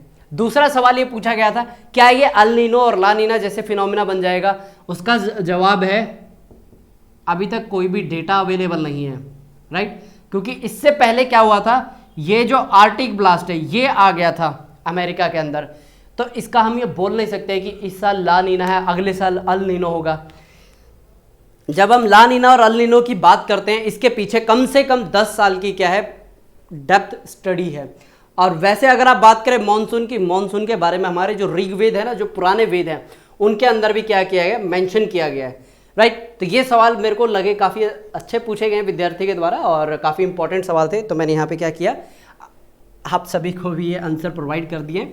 अगर आप कोई और डाउट हो, कोई सवाल हो इसी चीज़ से रिलेटेड, या कोई और ऐसा आपके दिमाग में आता हो कि सर जैसे जो पानी है ऊपर जाके वो रुक क्यों नहीं जाता, वो नीचे आने के उसको क्या उतावलापन लगे रहता है कि भाई नीचे ही आएंगे नीचे ही आएंगे, ऐसा क्यों होता है? और भी अगर ऐसे कोई सवाल हैं आपके दिमाग में, बोलते ना कि टेंशन पैदा करते, टेंशन नहीं मतलब जिज्ञासा, क्यूरियोसिटी, कोई भी आप अच्छा सा शब्द सोच लीजिए, अगर ऐसा कुछ होता है तो आप जरूर पूछिएगा। अब देखिए अल नीनो और ला नीना हम क्या कर चुके हैं ऑलरेडी, इसको हम एज ए पेपर 1 के कंसेप्ट के तौर पे हम ऑलरेडी कर चुके हैं। अभी मैं सिर्फ क्या करने वाला हूँ, जो हमने ऑलरेडी पढ़ा हुआ है उसके बारे में थोड़ा सा रिवाइज कर लेते हैं, ताकि हमारी जो पढ़ी हुई चीज़ें क्या हो जाए, फ्रेश हो जाए। अब देखिए जहां पे ये शब्द आया था नो मतलब नो रेन, राइट? बच्चों को बहुत कंफ्यूजन हो रही है, फिर दोबारा मैं यही ट्रिक बता रहा हूं आपको। फिर उसके बाद जहां पे ये आ जाता है ना ला, ला मतलब लेकर आ। जब आप किसी से कुछ मंगवाते हैं तो क्या बोलते हैं, ये लेके आओ, मतलब वहां पे आ रहा है ला, ला मतलब बारिश लेके आओ, यहाँ पे रेन होगी और बहुत ही बढ़िया रेन होती है, राइट। तो ये क्या है, बिल्कुल इनको याद करने का एक सिंपल हमने क्या बना लिया, फॉर्मेट बना लिया। और अगर हम यहाँ पे बात करें, ये तो मैंने बता दिया कि कौन से में बारिश होगी कौन से में नहीं होगी, राइट। यहाँ तक क्लियर हो गया, बहुत बढ़िया, आगे समझते हैं। इसके बाद देखिए हमने क्या देखा है कि जो इंडियन मॉनसून है, जो ला नीना कंडीशन है, अच्छी बारिश करता है। और यहाँ पे अगर हम बात करें सी सरफेस की, सी सरफेस के अंदर एनामोली रिकॉर्ड की जाती है वेस्टर्न, साउथ सेंट्रल और ईस्टर्न पैसिफिक में। बताता हूँ कौन से एरिया की मैं बात कर रहा हूँ। ये वाला मान के चलिए हमारा ग्लोब है, राइट। यहाँ पे आपका मान के चलिए एशिया आ जाता है, इसके इस तरफ पैसिफिक है। तो यहाँ पे हम कौन से एरिया की बात कर रहे हैं, यहाँ पे हम बात कर रहे हैं साउथ सेंट्रल, राइट। उसके बाद मैंने बोला कि ईस्टर्न पैसिफिक, ठीक है, समझ में आ गया। यानी कि कहाँ पे है यह ईस्टर्न पैसिफिक, अगर इस डायरेक्शन में देखेंगे ना यहाँ पे मिलेगा आपको, राइट। ये ग्लोब है पूरा जुड़ा हुआ है। अच्छा, अगर आप लिखना चाहे तो आप इस तरीके से लिख सकते हैं, 5 डिग्री नॉर्थ से लेकर के 5 डिग्री साउथ, ये तो हो गया आपका सेंट्रल पैसिफिक। फिर उसके बाद हमने ये लिखा कि ईस्ट और जो ईस्टर्न पैसिफिक वो आपका स्टार्ट होता है 150 डिग्री ईस्ट से लेकर के ये जाता है 90 डिग्री वेस्ट तक। ये अगर आप डेटा याद रख लें और लिख लें तो मोर देन इनफ है, बहुत अच्छे नंबर आते हैं। ये डेटा पता है क्या, लोगों को समझ में नहीं आती, लिख तो देते हैं, उनको पता ही नहीं होता कौन सी बात कर रहे हैं। जब हम बात करते हैं सेंट्रल साउथ की, यानी कि राइट, फिर जब हम बात करते हैं किसकी, ईस्टर्न पैसिफिक की, तो आपको ये लैटिट्यूड्स और ये लिखने हैं। बताइए यहां तक आपको कोई समस्या, कोई डाउट?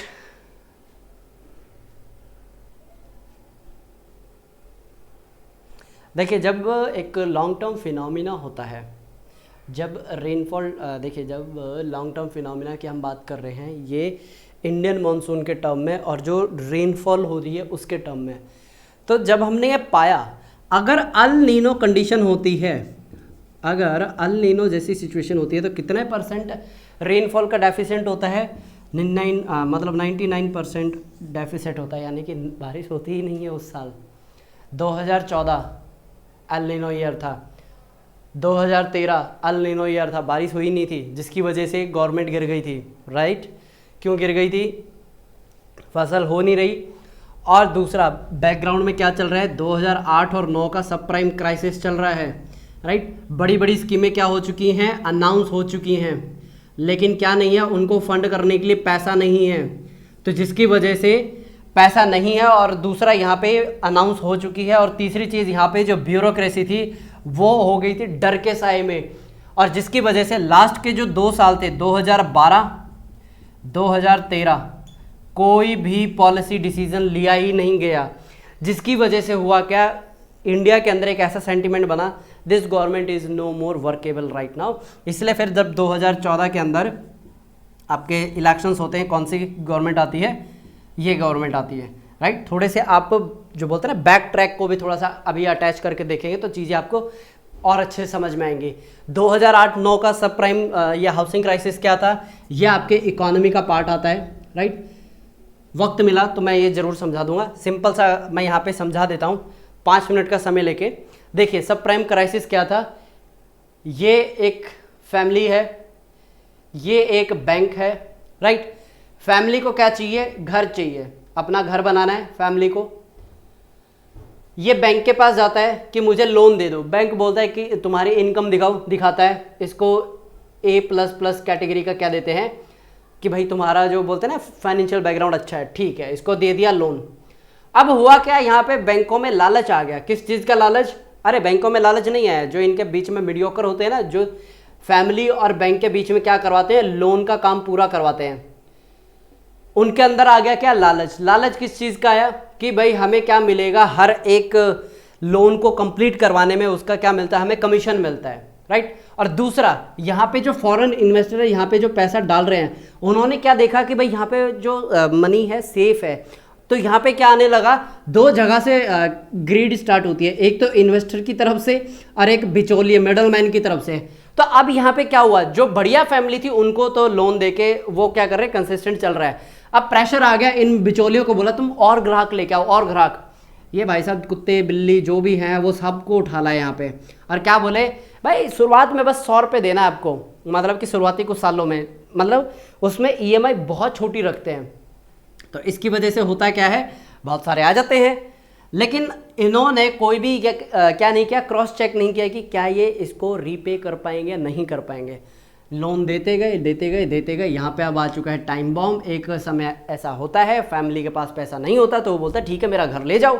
तो अब हुआ क्या, घर को खरीदने वाला एक है, बेचने वाले 10 हैं। हमेशा इकोनॉमी का रूल ये बोलता है डिमांड एंड सप्लाई।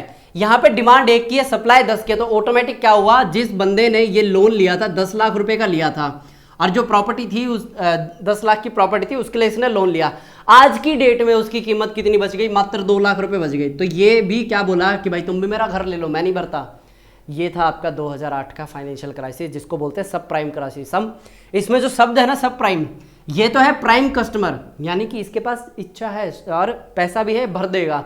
सब प्राइम होता है इनका कोई भरोसा नहीं, आज नौकरी कल चली गई। तो ये जो पूरा क्राइसिस हुआ था, जन्म हुआ कहाँ पे इसका, अमेरिका में। अमेरिका में भी क्यों, लालच की वजह से, राइट। और भी इसके पीछे की बहुत सी हैं कि भाई इसके अंदर लीवरेज सिस्टम क्या होता है और इसमें वॉल स्ट्रीट का क्या रोल था, और फिर इसके बाद यहाँ पे हेज फंड क्या होते हैं, फिर उसके बाद इंश्योरेंस जो यहाँ पे करवाया गया था, क्योंकि अमेरिका में ये है कि हर चीज़ का इंश्योरेंस करवाया जाता है। तो जो इंश्योरेंस कंपनी यहाँ थी, यहाँ पे सो रही थी, कौन सी थी वो, मुझे नाम ये AGI इंश्योरेंस कंपनी थी। आपको याद होता है कभी उसी ज़माने में एक बैंक हुआ करता था जिसके ऊपर एक शेयर बना हुआ था, वो कोटक के अंदर जाके क्या हो चुका है, मर्ज हो चुका है।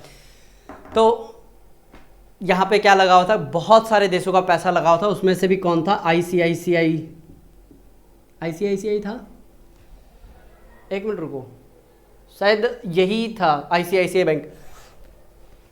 RBI के गवर्नर को आके बोलना पड़ा कि भाई टेंशन मत लो, ICICI सेफ है, इसने मात्र 1000 करोड़ रुपए वहाँ लगाए थे, इसकी जो नेटवर्थ है वो लाखों करोड़ों में, आप बच जाओगे, टेंशन मत लो। तो इस तरीके से क्या होता है, जब हम चीज़ों को पढ़ते हैं आपको कनेक्ट करते हुए चलना चाहिए। अब देखिए यहाँ पे ज्योग्राफी को पढ़ते पढ़ते हमने क्या किया, इसको जो आपका ये पॉलिटी वाला सेक्शन उससे कनेक्ट किया, पॉलिटी को फिर हमने इकोनॉमी के साथ कनेक्ट करके फिर यहाँ पे अपनी चीज़ों को क्या कर रहे हैं और ज़्यादा मजबूत करते जा रहे हैं। ये तो क्या है बोलते ना कि झलक भर थी, जब यहाँ पे हम क्या करते हैं, तैयारी करते हैं और जब हम पढ़ाते हैं तो इस तरीके से हम क्या करते हैं, चीज़ों को कनेक्ट करते हुए चलते हैं, राइट।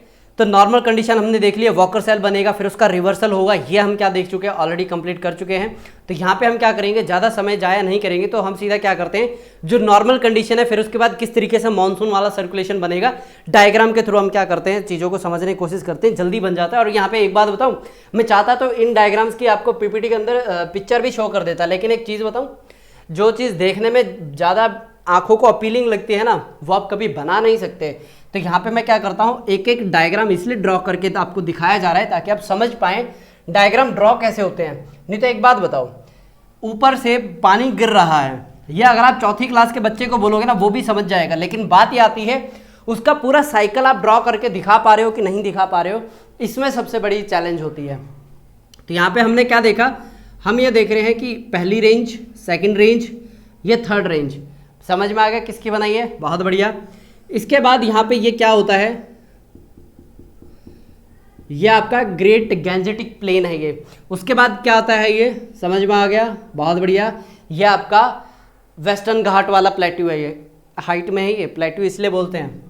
फिर इसके बाद आगे जो कौन सा एरिया है, बहुत बढ़िया, ये मेडागास्कर वाला एरिया आप याद कर पा रहे हो, बहुत बढ़िया। ये बीच में हो गया क्या, पानी। हमने क्या बनाया था, ऑलरेडी एक सर्कुलेशन डेवलप करता हुआ दिखाया था, यहाँ से ये गया, राइट। वो वाला हम नहीं बना रहे, अपर एयर सर्कुलेशन नहीं बना रहे, अब हम बना रहे lower air circulation. Lower air circulation किस तरीके से बन रहा है, हवाएं इस तरफ से ऐसे जा रही हैं, ठीक है, और ये यहाँ पे क्या हो रही है, बैठ रही है, इधर से ये सरफेस के थ्रू हवा क्या आ रही है, इस तरीके से रश कर रही है। मेरे पास आज रेड मार्कर नहीं है, टेंशन मत लीजिए, जो जो चीज़ें बना रहा हूँ साथ के साथ ड्रॉ करते जाइए, कहीं पीछे नहीं छूटेंगे। तो ये क्या हुआ, एक कंप्लीट सर्कुलेशन होता है, और ये कौन सी कंडीशन है, ये है आपकी नॉर्मल कंडीशन। आज थोड़ी सी स्पीड रहेगी क्योंकि मुझे ये आपको जल्दी से जल्दी कंप्लीट करके आपको देना है, राइट। अरे समझाएंगे, ऐसा नहीं कि भाई आपको कुछ भी समझ में नहीं आया और यहाँ पे फिर फ़ायदा क्या हुआ चीज़ें कंप्लीट करने का। तो यहाँ पे देखिए हमने क्या देखा है, हमने 3 हिस्सों में इस डायग्राम को क्या करते हैं, इसको डिवाइड करके देखते हैं। ये हो गया आपका माउंटेनियस पार्ट, ये हो गया आपका ग्रेट गैंजेटिक प्लेन, और ये हो गया इंडिया का पेनिनसुलर पार्ट, राइट। तो जब आप इंडिया को एज ए क्रॉस सेक्शन के तौर पे बनाते हैं तो इंडिया का जो क्रॉस सेक्शन है कुछ इस तरीके से दिखाई देता है। जो आपका गैंजेटिक वाला एरिया है ना वो डिप्रेशन में है, ये खाई है, उसको नदियों ने ला ला के सेडिमेंट से भरा है, तब वो प्लेन दिखाई देता है। ये आपका हो जाए क्या है, आपका मेडागास्कर वाला एरिया है, राइट। और ये आपका है तिब्बतन प्लेट्यू। चाहे तो आप यहाँ से भी इस तरीके से हवाएं उड़ते हुए दिखा सकते हैं। ये एक पूरा कंप्लीट सर्कुलेशन है किसका, नॉर्मल साइकिल का। अब जो यहाँ पे क्या होगा, नॉर्मल साइकिल के बाद अभी सिचुएशंस क्या होंगी, गड़बड़ होने स्टार्ट होंगी। और इस जो सिचुएशन गड़बड़ हो रही है इसके अंदर हम बना रहे हैं वॉकर सेल। अब ये वॉकर सेल कैसे बनता है ऑलरेडी हम बना चुके हैं, लेकिन इस वॉकर सेल को हम कनेक्ट करेंगे किसके साथ, इंडियन मॉनसून के साथ, राइट। क्योंकि जो हमने लास्ट जो वॉकर सेल बनाया था ना वो हमने देखा था कहाँ पे, पैसिफिक के अंदर। नो डाउट उसमें सभी बच्चों को चीज़ें समझ में आ रही है। अब हम जो वॉकर सेल है ना थोड़ा सा क्या बनाएंगे, 3D के अंदर बनाएंगे। एक मिनट मुझे देखने दो। ओके, तकरीबन परफेक्ट है। अब जब भी 3D के अंदर बनता है तो चीज़ें ना आपको जल्दी समझ में आती हैं।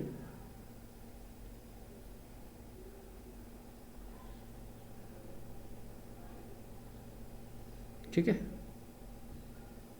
अब आपको इजीली समझ में आ जाएगा कि वॉकर सेल काम कैसे करता है।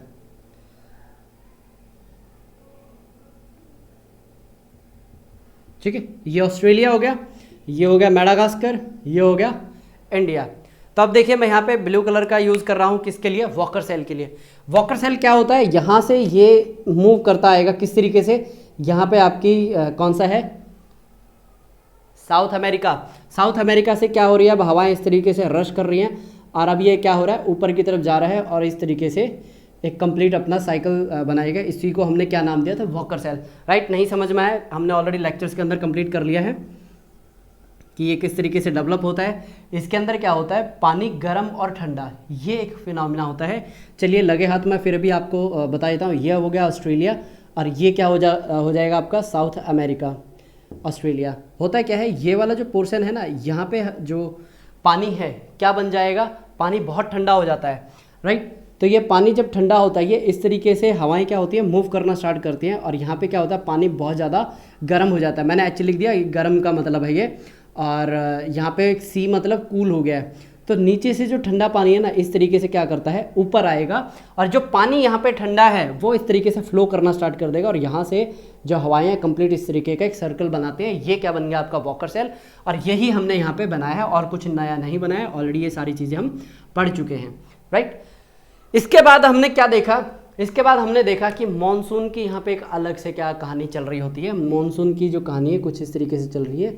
ये इंडिया के अंदर आता है, राइट। इस तरीके से कंप्लीट साइकिल बनता है इंडिया के अंदर। बताइए ये समझ में आ गया किस तरीके से बना है, यस और नो। और इन दोनों के बीच में एक एटमॉस्फेरिक जो हवा है इस तरीके से क्या करती है, गोल गोल घूमती है, राइट। यहाँ पे मैंने लिख दिया ए यानी कि एटमॉस्फेरिक हवा। अच्छा, ये जो है आपकी यहाँ पे जो मैंने लाइन बनाई है ना, ये आपकी सोमाली जेट है, अपर एयर सोमाली जेट, सब कुछ कंबाइंड करके मैंने यहाँ पे बना दिया है मॉनसून सर्कुलेशन। ये लीजिए इस तरीके से आप एक और बना लीजिए।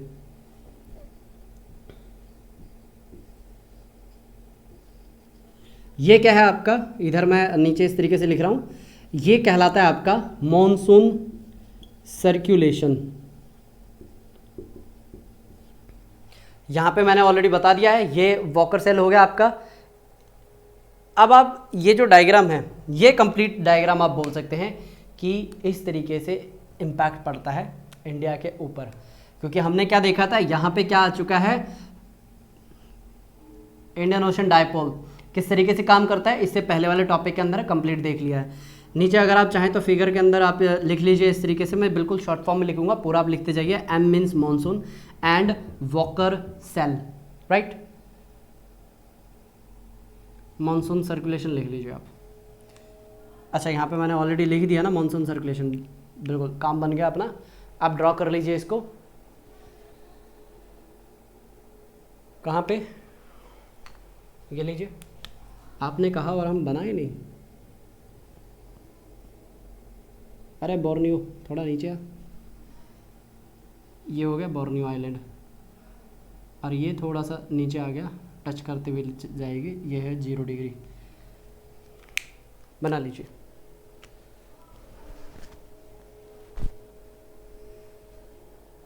ये ऊपर एटमॉस्फेरिक सर्कुलेशन वो है यहाँ पे जो भी पॉल्यूशन बनता है वो ऊपर उस एरिया के अंदर क्या हो जाएगा, इकट्ठा हो जाएगा।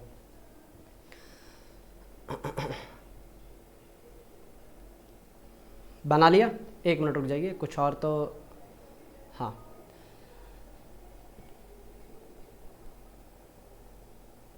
अभी अगर आप ये देखना चाहें कि पानी के अंदर क्या सिचुएशन हो रही है, तो पानी वाला सिचुएशन यहाँ पे बना के देख लें, लगे याद। यहाँ पे मैंने हालांकि बना तो दिया था, एक प्रेजेंट टेबल डायग्राम आपको कैसे बनाना है वो मैं यहाँ पे आपको बना के शो करता हूँ।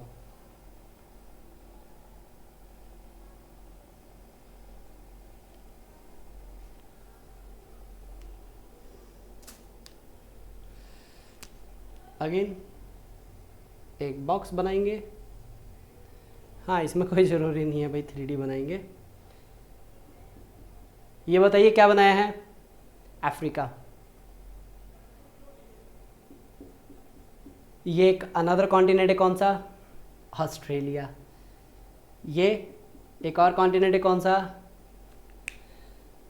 सा, साउथ अमेरिका। ये हो गया आपका पैसिफिक ओशन और ये हो गया इंडियन ओशन।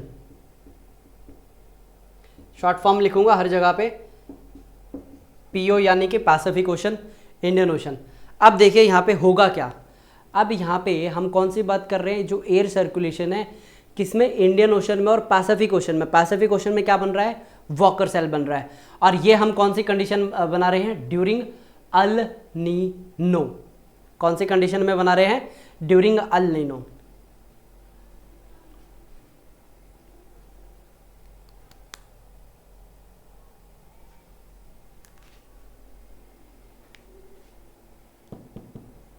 अच्छा देखिए यहाँ पे इधर से देखिए हमने क्या स्टार्ट किया था, यहाँ पे हमने क्या देखा कि जो इंडोनेशिया से है पानी, ये जो हवाएं हैं किस तरफ से मूव कर रही हैं, ऐसे मूव करती हुई आ रही है ना। ये लीजिए हम इंडोनेशिया की तरफ क्या करते हैं, हवाओं को इस तरीके से मूव करते हैं और ये हवाएं क्या करेंगी, एक पूरा इस तरीके से सर्कल क्या बनाती है ना, राइट। अगर ये आम नीचे की तरफ आ रही है तो दूसरा आम, जो आम है वो भी क्या आएगी, नीचे की तरफ आएगी। तो एक इस तरीके से भी एक सर्कुलेशन डेवलप होता हुआ आपको दिखाई देगा, राइट।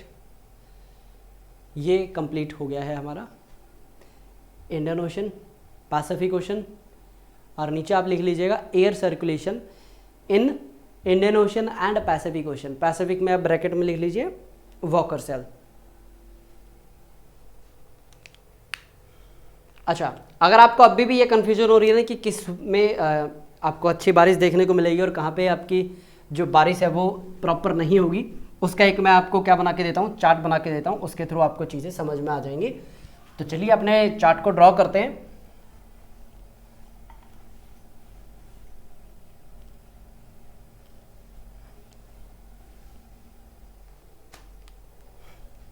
देखिए सबसे पहले हम देखेंगे कि क्या हो रहा है, गुड मॉनसून कहाँ पे होगा।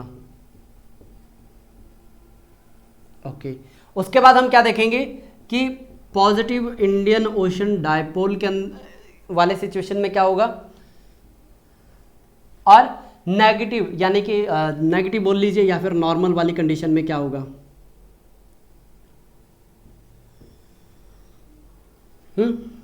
ये हो गया गुड मॉनसून, ये हो गया ड्रॉट,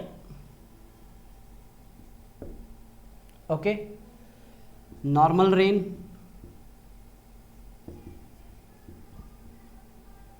ऑलराइट, और फ्लड्स।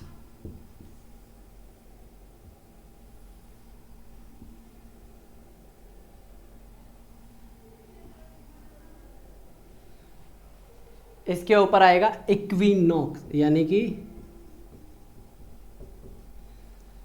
इक्वेटोरियल, और यहां पे हम क्या देख रहे हैं, एनसो।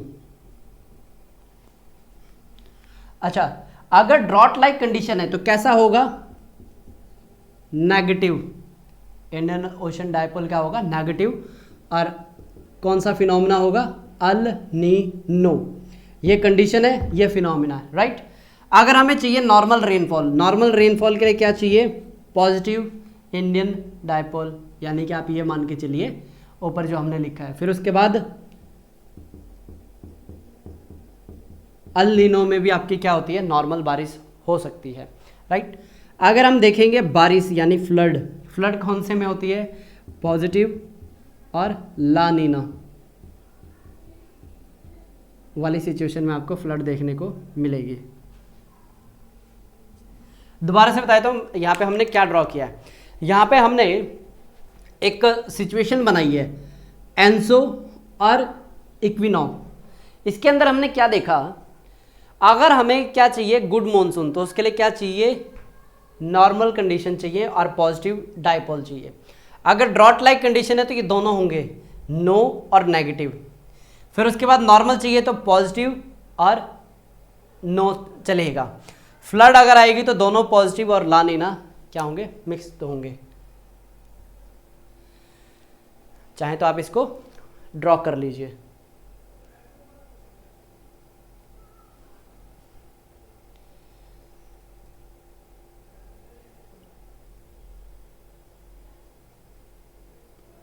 कौन से के बारे में पूछ रहे हैं आप, ये ला नीना है ये।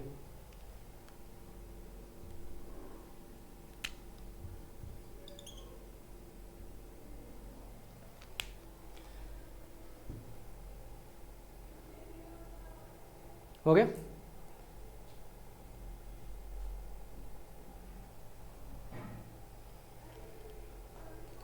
ये है El Nino southern oscillation, full form इसकी El Nino southern oscillation.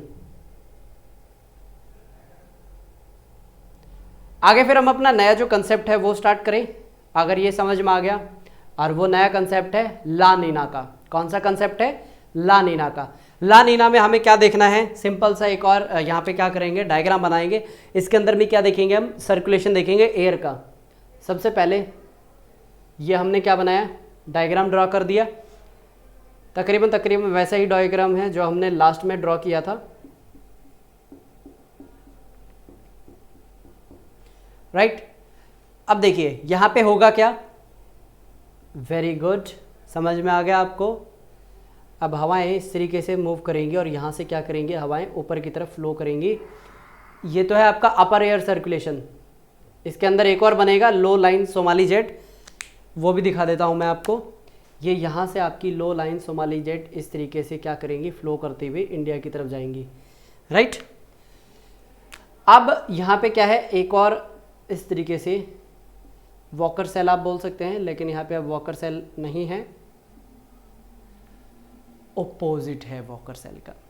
Walker cell क्या था, इस तरीके से घूम रहा था, ये उसका अपोजिट है।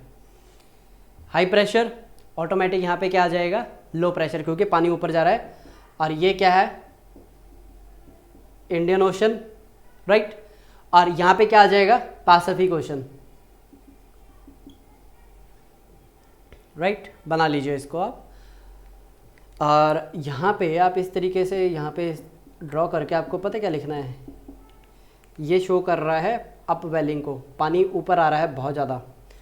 और पानी ये ऊपर आ रहा है तो कौन से वाला पानी ऊपर आ रहा है, ये ठंडा पानी है जो ऊपर आ रहा है।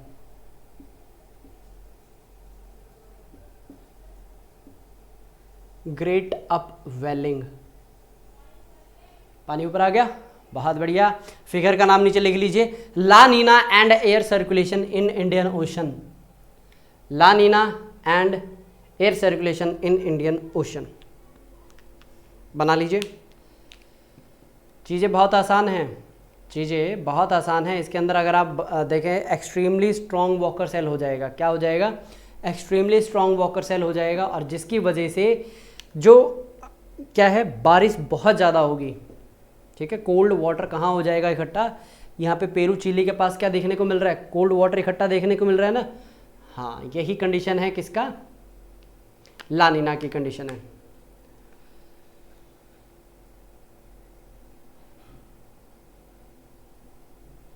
थ्री डी व्यू बिल्कुल वैसा ही है, बस आपको सर्कल्स चेंज करने हैं। डायरेक्शन थी ना एयर की, बस वही चेंज करना है। चलें फिर आगे। इसमें बेसिकली आपको लोकेशंस पता होनी चाहिए, कहाँ पे पानी गर्म हो रहा है, कहाँ ठंडा हो रहा है, राइट। चलिए,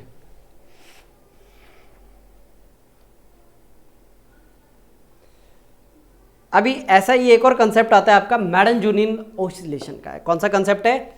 मैडन जूलियन ऑसिलेशन। अब ये जो मैडन जूलियन ऑसिलेशन है, इसके अंदर आपको क्या देखने को मिलेगा? जो ट्रॉपिकल वेदर है, ट्रॉपिकल जो वेदर होता है, या तो आपको मंथली वीकली स्केल के ऊपर क्या देखने को मिलेगा? चेंज होता हुआ देखने को मिलेगा। और ये जो चेंजेस है मंथली वीकली लेवल के ऊपर, इसको जब डिस्कवर किया था वो पर्सन कौन थे? मैडन और जूलियन। ये दो लोग थे जिन्होंने इसको क्या किया था, पता किया कि भैया किस तरीके से जो वेदर है चेंज हो रहा है वीकली और मंथली के पर्सपेक्टिव से। फिर यहाँ पे क्या पढ़ा है इन्होंने? किस चीज़ की स्टडी की? इन्होंने ओशन और एटमॉस्फेयर, ये दोनों आपस में क्या बोलते हैं ना कि इनकी क्या साझेदारी है, किस तरीके से बिहेव कर रहे हैं, उस फिनोमिना की क्या किया इन्होंने? स्टडी करने की शुरुआत की। और इसके साथ साथ इन्होंने क्या देखा कि यहाँ पे जो कन्वेक्टिव फेज है उसके बारे में देखा। फिर उसके बाद सप्रेसिव फेज है, उसको इन्होंने क्या किया? थोड़ा सा डेप्थ में जाके स्टडी किया। अब ये कन्वेक्टिव और जो सप्रेसिव जो फेज हैं, ये किस तरीके से बनते हैं, इसको क्या करते हैं हम यहाँ पे ड्रॉ करके देखते हैं। क्योंकि देखिए यहाँ पे अगर मैं वर्बली आपको बताऊंगा, माइट भी आपके माइंड में पिक्चर ना बने, तो यहाँ पे बेटर है कि हम उसका एक डायग्राम ड्रॉ करके देखते हैं मैडन जूलियन ऑसिलेशन का।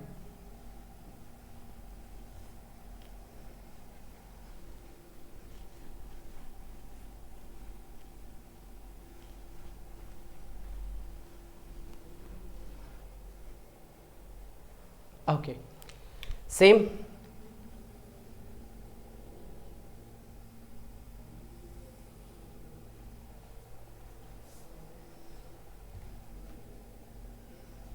एक मिनट।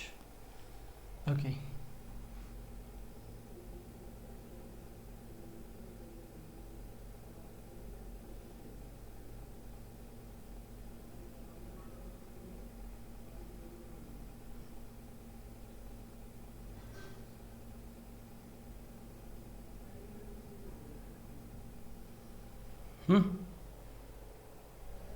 अभी हमें क्या देखना है कि ये जो हवाएं चल रही है ना, हमने कौन सा देखा? अपवर्ड और डाउनवर्ड आती हुई, जिसको हमने देखा कन्वेक्टिव और सप्रेसिव। वो हम यहाँ पे क्या बनाएंगे? 3D के फॉर्म में बना रहे हैं। और यहाँ पे और कुछ नहीं बनेगा। आपने क्यूमोनिम्बस क्लाउड देखा है ना, एग्जैक्ट वही यहाँ पे आपको बनता हुआ दिखाई देगा।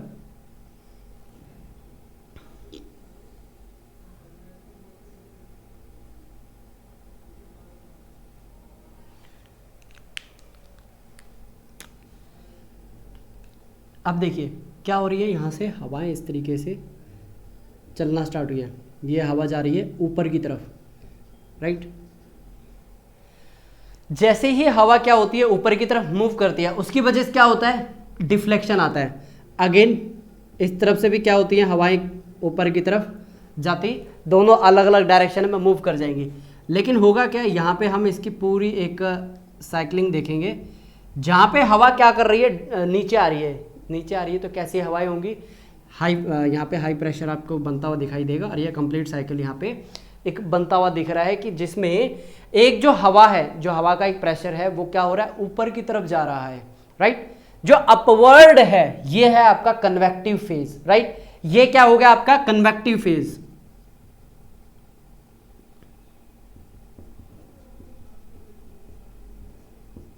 जो हवा का हिस्सा ऊपर जा रहा है वो क्या कहलाएगा? आपका कन्वेक्टिव फेज। और जो दूसरा ये वाला जो हिस्सा नीचे की तरफ आ रहा है, ये क्या कहलाएगा? आपका सप्रेसिव फेज। क्या कहलाएगा?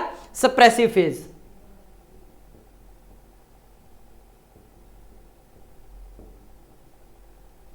और अगर आपको कभी ऐसा लगता है ना कि भाई, हम ये बोलते हैं कि जो इंडिया का इंडियन मॉनसून है उसकी हाइट ज़्यादा नहीं होती है, तो उसकी हाइट ज़्यादा क्यों नहीं होती है? ये कुछ इस तरीके का एक बादल बनता है, राइट। आप ये देख भी पा रहे हैं अभी, ये कुछ इस तरीके का एक बादल बनता है। अब जो ये बादल है यही क्या करेगा? बारिश करेगा। यहाँ पे क्या करेगा? बारिश करता हुआ आपको दिखाई देगा। एक मिनट रुकिए।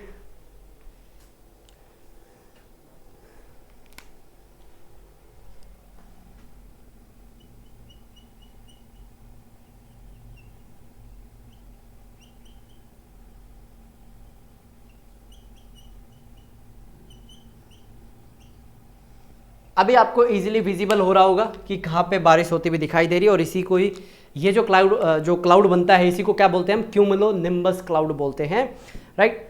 और इसको क्या बोलते हैं, eastward moving pulse of cloud, इसी को ही बोला जाता है eastward moving of pulse of cloud, क्योंकि ये जो मूवमेंट है इस डायरेक्शन में है, यानी कि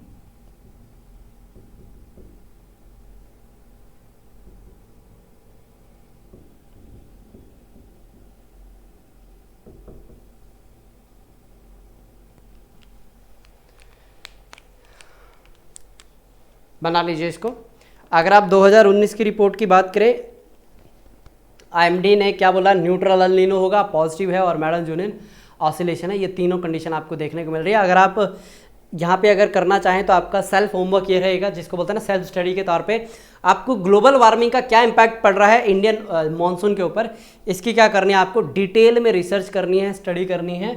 हाँ, डिटेल में आपको क्या करनी है, स्टडी करनी है, रिसर्च करनी है, और मुझे बताइएगा कि क्या क्या इम्पैक्ट पड़ रहा है। जैसे आपके ग्रीन हाउस गैसेज हैं, और जो पॉल्यूशन है एरोसोल को क्या करता है, हटा देता है। पॉल्यूशन एरोसोल को हटाता है। वाह, सभी बच्चे ऐसे ऐसे ऐसे गर्दन हिला रहे हैं, मतलब कि नींद में लेक्चर देख रहे हो। अच्छा, मुझे एक बात बताइएगा कि आसमान में एरोसोल होने के फ़ायदे हैं कि नुकसान हैं। देखिए नीचे ये क्या है, पानी है, राइट, ये मैंने क्या लिया, पानी है, और यहाँ से क्या हो रहा है, इवेपोरेशन हो रहा है। अब ऊपर ध्यान से देखिएगा, ये क्या है, गिनती के कितने हैं यहाँ पे, 4 हैं, 4 क्या हैं, एरोसोल मैं लेके चल रहा हूँ। अब जो नीचे से ये इवेपोरेशन हुआ है, ये पानी पूरा क्या होगा, इसके ऊपर आके जम जाएगा। क्या हो रहा है, इसके ऊपर आके जम जाएगा, और धीरे धीरे क्या होगा, ये जो लेयर्स हैं आपस में आके ज्वाइंट होंगी, कनेक्ट होंगी। बताइए यहाँ तक समझ में आ रहा है। तो ये क्या करती हैं, एक कंप्लीट लेयर बनाते हैं। क्या बनाते हैं, कंप्लीट लेयर बनाते हैं। जब ऊपर से सूरज की रोशनी आती है, इनके पास ऑलरेडी क्या है, बहुत ज़्यादा पानी है, और ये क्या करते हैं, एब्जॉर्ब कर लेते हैं। क्या करते हैं, एब्जॉर्ब कर लेते हैं, और फर्दर इनका इवेपोरेशन पॉसिबल नहीं है, क्योंकि यहाँ पे जो अमाउंट ऑफ वाटर है एक सिंगल हाइग्रोस्कोपिक न्यूक्लियाई के ऊपर,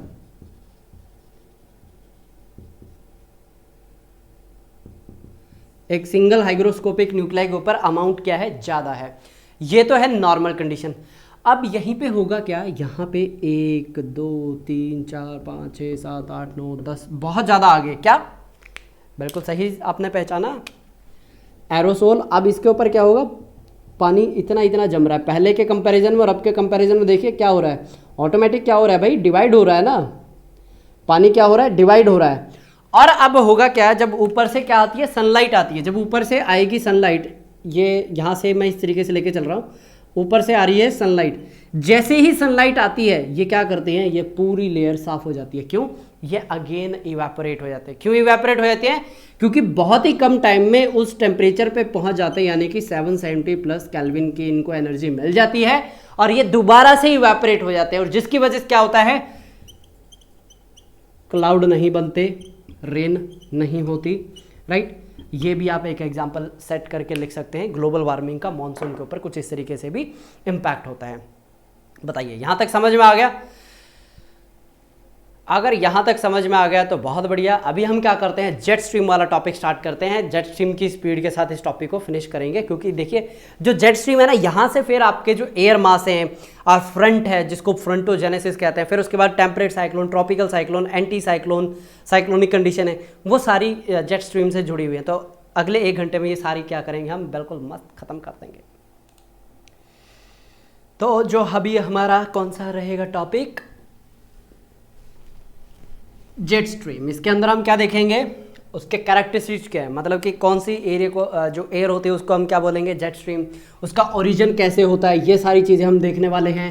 ओरिजिन हो गया, कैरेक्टरिस्टिक्स हो गया, उसकी टाइप हो गई। फिर उसके बाद इंडेक्स साइकिल क्या होता है। इंडेक्स साइकिल मतलब वो किस तरीके से जिग जैग मैनर में होती हुई जाती है। ठीक है, तो करते हैं अपने नेक्स्ट टॉपिक को स्टार्ट, जो कि है जेट स्ट्रीम। काफ़ी इंपॉर्टेंट है, किस तरीके से मॉनसून के लिए बहुत इंपॉर्टेंट हो जाती है जेट स्ट्रीम।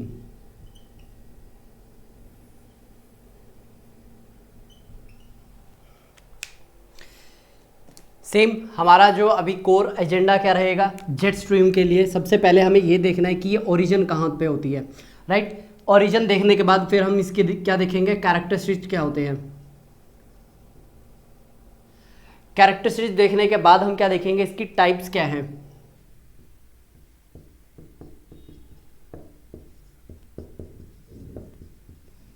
राइट, फिर उसके बाद हम देखेंगे इंडेक्स साइकिल। तो अगर मैं आपसे अभी पूछूं डिफाइन जेट स्ट्रीम, आपके हिसाब से जेट स्ट्रीम होती क्या है, कुछ इसके बारे में आइडिया। थोड़ा सा मैं बैकग्राउंड देता हूं। हुआ क्या कि वर्ल्ड वॉर 2 के टाइम पीरियड की बात है। उस टाइम जो जापान था, ये आप मान के चलिए इधर ये जापान है, राइट, ये इधर हवाई है। हवाई में एक जगह थी पर्ल हार्बर। तो जापान क्या करता है, इस तरीके से गोल घूमता घूमता घूमता घूमता यहाँ तक आता है और पर्ल हार्बर पे क्या करता है, बॉम्बिंग करके वापस आ जाता है। तो अमेरिका था यहाँ पे, राइट, ये यहाँ पे आपका अमेरिका आ जाता है। अमेरिका बोलता है भाई इनकी इतनी हिम्मत, ये हमारी ही टेरिटरी के अंदर आके क्या करे, बॉम्बिंग करके चले गए। तो अब यहाँ पे अमेरिकन्स क्या बोलते हैं कि भाई चलो हम भी इसका बदला लेंगे। उस टाइम फिर फाइटर जेट क्या करते थे, यहाँ से उड़ के बॉम्बिंग करते थे और फिर वापस आ जाते थे। लेकिन एक टाइम पीरियड ऐसा आता था जब फाइटर जेट हवा के अंदर होते थे। फाइटर जेट की ऑलरेडी स्पीड है 600 किलोमीटर। फाइटर जेट की स्पीड कितनी है, उस वक्त की बात कर रहा हूँ मैं, वर्ल्ड वॉर 2 की ऑलरेडी स्पीड कितनी है, 600 किलोमीटर। लेकिन यहाँ पे जब वो रडार में देखते हैं नीडल एक जगह ऐसे रुकी हुई है, यानी वो कहीं पे भी जा नहीं रहे। मतलब जेट की स्पीड 600 किलोमीटर है और वो यहीं पे अटके हुए हैं रडार के अंदर। तो जब उनसे पूछा जाता था कि तुम आगे क्यों नहीं बढ़ रहे, तो वो ये कहते थे कि भाई हमारा जो रडार है, मतलब जो हमारा मीटर है, वो तो बता रहे हैं कि हम 600 किलोमीटर की हाइट से चल रहे हैं। फिर डिस्कवर हुआ यहाँ पे कि यहाँ पे एक एयर मास है और जिसकी स्पीड कितनी है, 600 किलोमीटर से 700 किलोमीटर के बीच में। तब ये आइडेंटिफाई हुई है कि यहाँ पे कोई हवा की एक धारा है। धारा को क्या बोलते हैं, स्ट्रीम बोलते हैं। और किसके द्वारा खोजी गई है, जेट के द्वारा खोजी गई है। तो नाम क्या पड़ गया, जेट स्ट्रीम, यानी कि ऐसी धारा जिसको खोजा किसके द्वारा गया है, जेट के द्वारा। और फिर इसको कंफर्म पता कैसे किया, जब ये वापिस आ रहे थे, इनको लगना था 6 घंटे वापिस आने में, इनको लगे मात्र 3 घंटे से भी कम समय। तो ये बिल्कुल श्योर हो गए कि यहाँ पे एक हवा है जिसकी रफ्तार कितनी है, 150 किलोमीटर के आसपास की।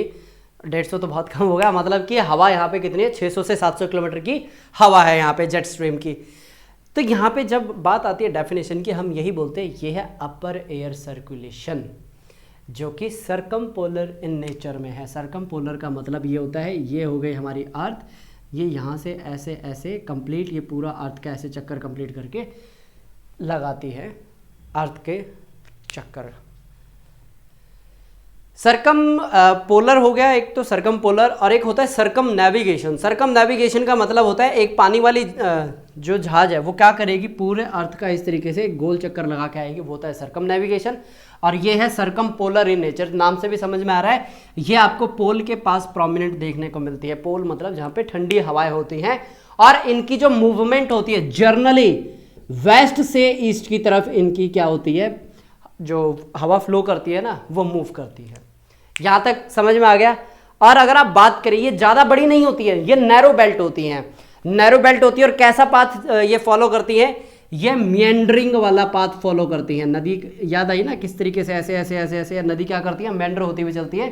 तो ये कैसा पाथ फॉलो करती है, मिएंडरिंग वाला पाथ फॉलो करती हैं। ठीक है,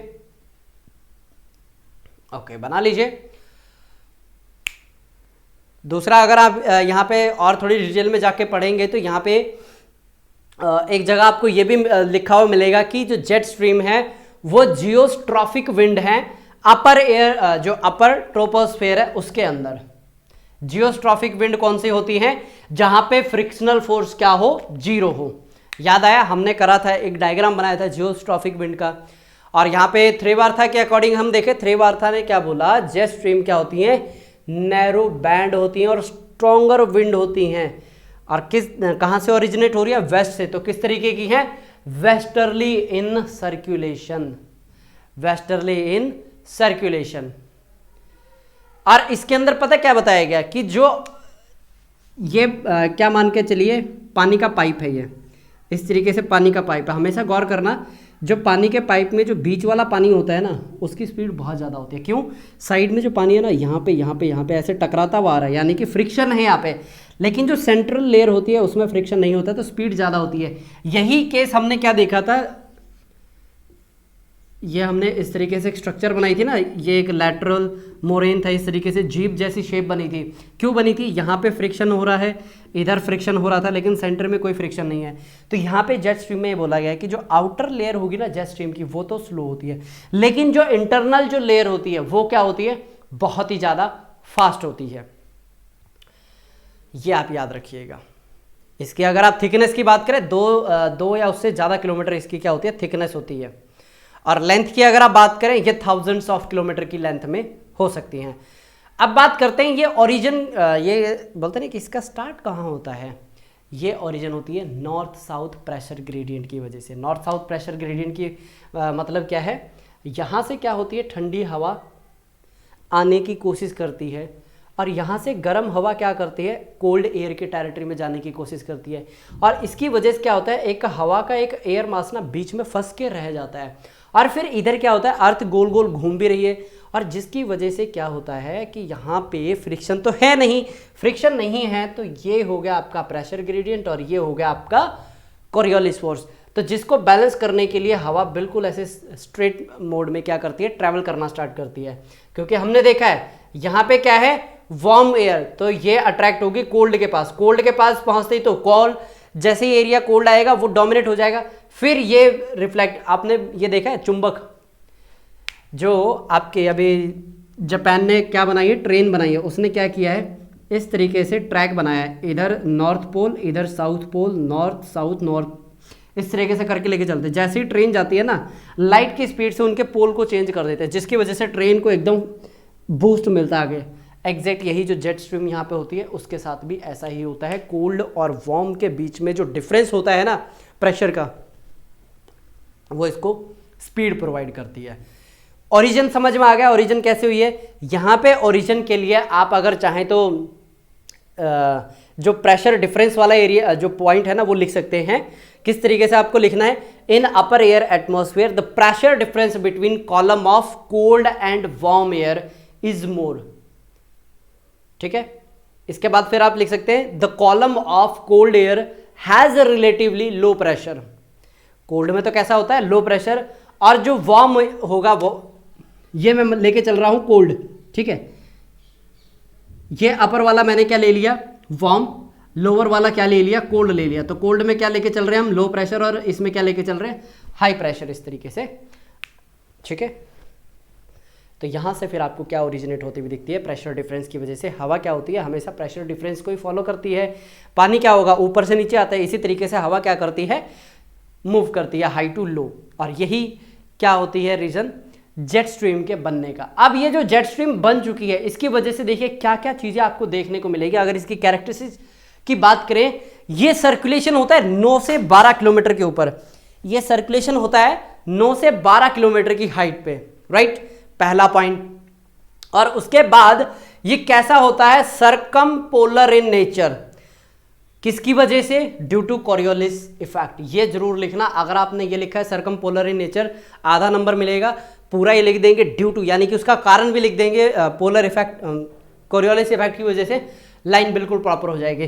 तीसरी, अगर आप इसकी कैरेक्टरिस्टिक्स बात करें, जो एकदम आउटसाइड वाली लेयर होगी वो होगी स्लो मूविंग एयर, लेकिन जो इंटरनल लेयर होगी हवा की वो होगी बिल्कुल फास्ट मूविंग।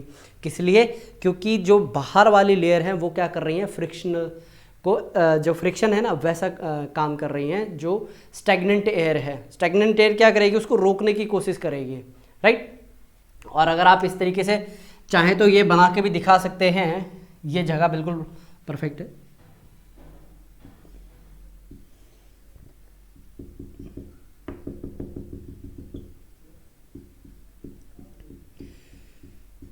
देखिए, या आउटर लेयर को मैं लेके चल रहा हूँ 100 किलोमीटर पर आवर की स्पीड से, सिर्फ समझाने के लिए ले रहा हूँ। इंटरनल हो जाएगी 150 किलोमीटर पर आवर की स्पीड से, और इसके अंदर वाली जो लेयर हो जाएगी वो हो जाएगी 200 किलोमीटर। इसी तरीके से और अंदर अंदर अंदर अगर आप जाते जाएंगे, हवा के जो इंटरनल लेयर है, हवा की स्पीड क्या होगी, बहुत ज़्यादा बढ़ती जाएगी। यहाँ तक समझ में आ गया, बहुत बढ़िया। अगर आप बात करें जेट स्ट्रीम की, ये विंटर के अंदर क्या होती है, स्ट्रॉन्ग या फिर हल्की। जेट स्ट्रीम विंटर में स्ट्रॉन्ग होगी या लाइट होगी, स्ट्रॉन्ग होती है। क्यों? क्योंकि जो नॉर्थ और साउथ टेम्परेचर होता है, ग्रेटर नॉर्थ और साउथ टेम्परेचर आपको देखने को मिलता है। चलें फिर आगे। इसके बाद और क्या इसके अंदर आपको कैरेक्टरिस्टिक फीचर देखने को मिल सकते हैं, बताइए।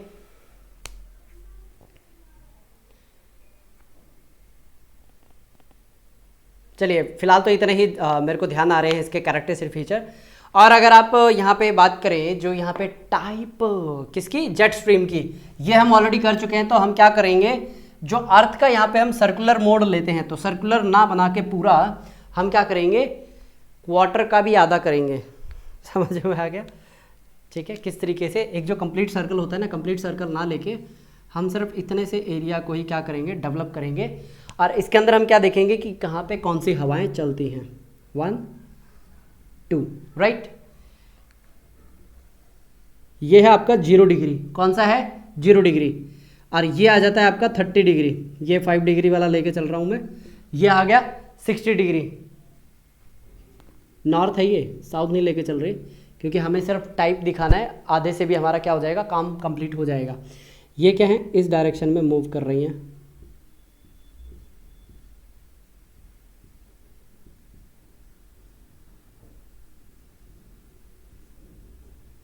राइट।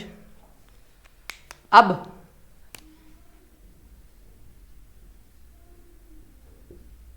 अरे 0 यहाँ पे,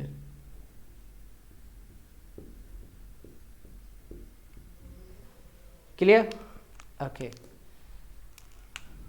ये कौन सा सेल बन रहा है यहाँ पे, बताइएगा मेरे को, फेरल सेल या हेडली सेल, बताइए ये कौन सा सेल बन रहा है यहाँ पे।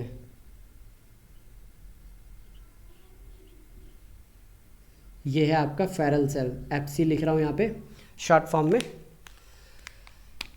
और ये बन रहा है हेडली सेल, राइट। और सबसे लास्ट में कौन सा बनेगा, बिल्कुल सही जवाब दिया, सबसे लास्ट में आपका आएगा पोलर।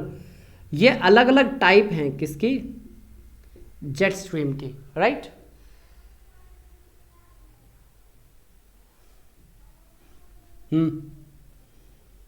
यहाँ पे बनेंगी अलग अलग टाइप की जेट स्ट्रीम। ये सेल है, सेल के बीच में बनेंगी अलग अलग टाइप की जेट स्ट्रीम।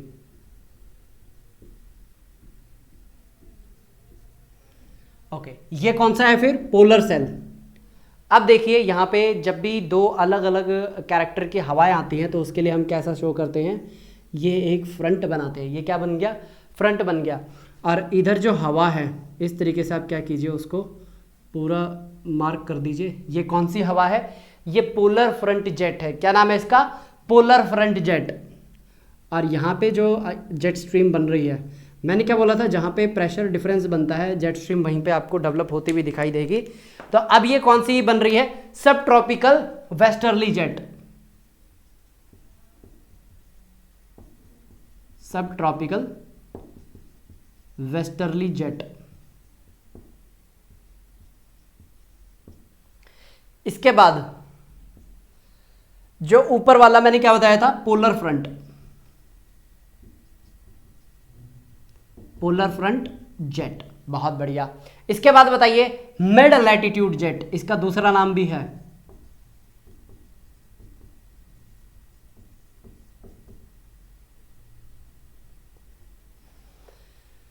डायग्राम बना लीजिए, फिर उसके बाद हम यहां पे देखते हैं कि परमानेंट जेट किसको बोला जाता है। परमानेंट जेट यही है जो अभी हमने बनाई है, जो है पोलर जेट और सब ट्रॉपिकल जेट। उसके बाद आती है आपकी सीजनल जेट स्ट्रीम, वो देखते हैं कौन सी है आपकी सीजनल, आपकी नहीं मतलब एटमॉस्फेयर में जो होती है।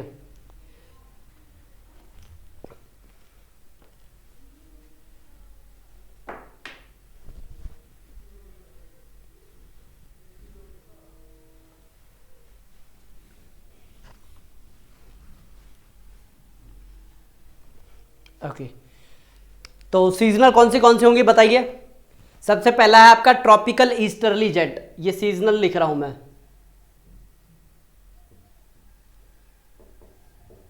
ट्रॉपिकल ईस्टर्ली जेट, ये लीजिए, ये वाला भी मार्कर खाली हो गया है, आ जाइए दूसरे मार्कर। उसके बाद पोलर नाइट,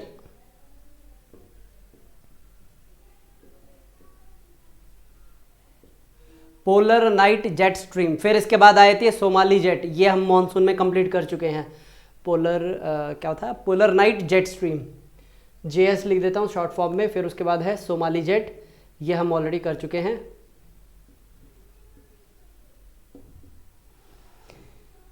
कुछ इसके अंदर होती है लोकल जेट स्ट्रीम भी होती हैं, राइट। तो इसका मैं क्या करता हूँ, एक आपको डायग्राम यहाँ पे क्या करता हूँ बना के शो करता हूँ। अच्छा, यहाँ पे ना अगर आपको ये तीनों लिखनी हो एग्जाम में किस तरीके से लिखेंगे, यहाँ पे इस तरीके से जाएंगे, आप लिखेंगे टाइप्स ऑफ जेट स्ट्रीम, ये लिखा आपने। फिर यहाँ पे आप इस तरीके से क्या करेंगे, एक पूरा फ्लो चार्ट बनाएंगे, इसके अंदर लिखेंगे परमानेंट, लिखा आपने। परमानेंट के बाद आप क्या करेंगे, परमानेंट के बाद यहाँ पे आपके लिखेंगे सीजनल, फिर उसके बाद आप लिखेंगे लोकल, ये सीजनल हो गया। फिर यहाँ पे आप लिखेंगे लोकल, और कुछ नहीं करना, यहाँ पे हम क्या कर रहे हैं 1 2 3 इस तरीके से मार्किंग कर रहे हैं। ये आपकी 1 है और ये 2 है, यहाँ पे लिख दीजिए 1 2 3। इस तरीके से आपको एक फ्लो चार्ट डायग्राम बना के क्या कर लेना है, अपना काम कंप्लीट कर लेना है। पोलर जेट की अगर आप यहाँ पे बात करें, कहाँ पे है हमारा पोलर जेट, इसकी हाइट 6 से 10 किलोमीटर की होती है ट्रोपोस्फियर में, राइट। पोलर फ्रंट की यहाँ पे ये वाला है ना पोलर फ्रंट जेट, इसकी मैं बात कर रहा हूँ, क्योंकि देखिए हमने क्या देखा था कि जैसे जैसे आप इक्वेटर से जाएंगे पोल की तरफ, जो गर्मी है, जो इंसुलेशन यहाँ पे मिल रही है, हवा को ऊपर तक लेके जाने वाली जो एनर्जी है पोल तक जाते जाते कम हो जाती है, इसलिए ये आपको 6 से 10 किलोमीटर की हाइट आपको देखने को मिलेगी। और यहाँ पे आप देखेंगे जो स्पीड होगी, जो एवरेज की बात कर रहा हूँ मैं, यहाँ पे एवरेज जो वेलोसिटी है वो आपको देखने को मिलेगी 130 से 200 किलोमीटर पर आवर की स्पीड, राइट। कितनी, ये तो है यहां पे ग्राउंड के ऊपर, राइट।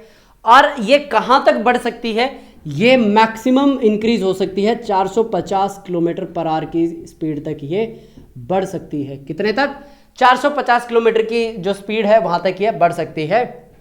और ये बेसिकली ओरिजिनेट क्यों होती है, क्योंकि ये टेम्परेचर कॉन्ट्रास्ट होता है फेरल सेल और पोलर सेल के बीच में। हमने ऑलरेडी यहाँ पे क्या कर रखा है, बना के आपको शो कर रखा है, समझ में आ गया। ओरिजिन क्यों होता है वो भी बता दिया, फेरल सेल और पोलर सेल के बीच में जो टेम्परेचर उसका कॉन्ट्रास्ट। हाइट कितनी है इसकी, 6 से 10 किलोमीटर। एवरेज स्पीड इसकी 130 से 200 किलोमीटर पर आवर की रहती है, लेकिन ये 450 किलोमीटर की स्पीड तक क्या करती है, अपने आप को बढ़ा लेती है, इंक्रीज कर सकती है। यहाँ पे एक इंपॉर्टेंट पॉइंट है, वो है डायरेक्शन का। ये कौन से डायरेक्शन में फ्लो करती है, ये फ्लो करती है वेस्ट से ईस्ट डायरेक्शन में, राइट। ये जरूर आप नोट कर लीजिएगा। इसके बाद कुछ और पॉइंट यहाँ पे बच रहा है, टेम्परेचर ग्रेडियंट। चलिए ये भी आप मैं बता ही देता हूँ। जो टेम्परेचर ग्रेडियंट होता है बिटवीन पोलर और सब ट्रॉपिकल के बीच में, यहाँ पे क्या होता है सबसे ज़्यादा, किस लिए, क्योंकि एक तरफ बिल्कुल ठंडा और दूसरा जो है यहाँ पे पोलर, ये फेरल सेल है यहाँ पे गर्म। जब टेम्परेचर की बात आती है, टेम्परेचर माइनस में चला जाता है पोलर वाले एरिया के अंदर, ये तो आपको वेल नॉन, वेल अंडरस्टूड है, राइट। इसके बाद अगर हम इसका क्या करें, डायग्राम बनाए, और यहाँ पे आपको क्या देखने को मिलेगी, मेंडरिंग देखने को मिलेगी। तो ये हमने क्या किया, डायग्राम बनाया और इस तरीके से हमने मेंडरिंग होते हुए शो किए है यहाँ पे, ठीक है। पूरा फोकस कीजिएगा, ये वहाँ पे रहे, पोल के पास रही है, मेरी थोड़ी सी आगे आ गई, राइट। और यहाँ पे हम क्या कर रहे हैं, जो ब्लू है उससे हम शो कर रहे हैं हाई प्रेशर, मतलब ये ठंडी हवा यहाँ पे इस तरीके से डोमिनेट कर रही हैं, कहने का मतलब ये है, ये पोलर के बारे में बताया जा रहा है। और इसके बाद ये है गर्म हवा, गर्म हवा यहाँ पे करते हैं, ठीक है। ये है गर्म हवा, ड्रॉ कर लीजिए किस तरीके से ये डोमिनेट करती हैं।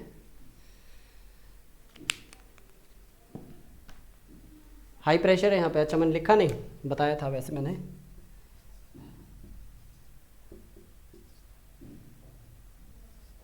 ठीक है। जहाँ जहाँ ब्लू है वो हाई प्रेशर को डिनोट कर रही है। बीच में आप ये इक्वेटर बना लीजिए,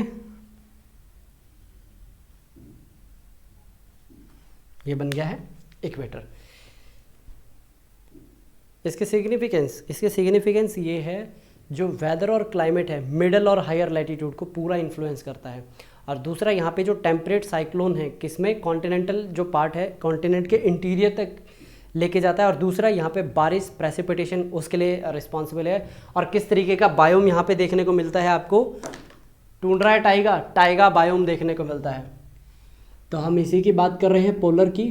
पोलर के अंदर हम देख रहे हैं अभी सिग्निफिकेंस में हमने क्या देखा, एक तो ये वेदर और क्लाइमेट दोनों को इन्फ्लुएंस कर रहा है। उसके बाद यहाँ पे मैंने क्या बताया था आपको, टेम्परेट साइक्लोन क्या होते हैं अभी पढ़ेंगे थोड़ी देर में, या फिर नेक्स्ट लेक्चर में करवा दूंगा मैं आपको।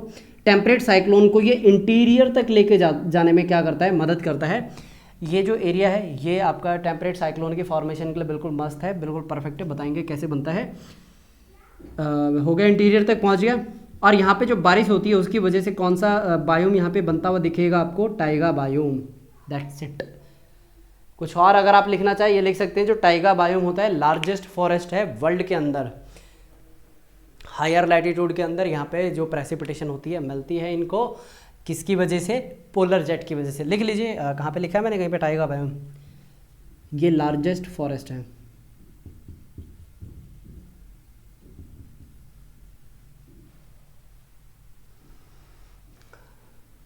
अगर आप चाहे तो इसके ऊपर ये भी लिख सकते हैं, अभी जो ये टाइगा बायोम है और जो ये प्रॉपर जो हमने लिखा है इसके ऊपर ग्लोबल वार्मिंग का क्या इम्पैक्ट है।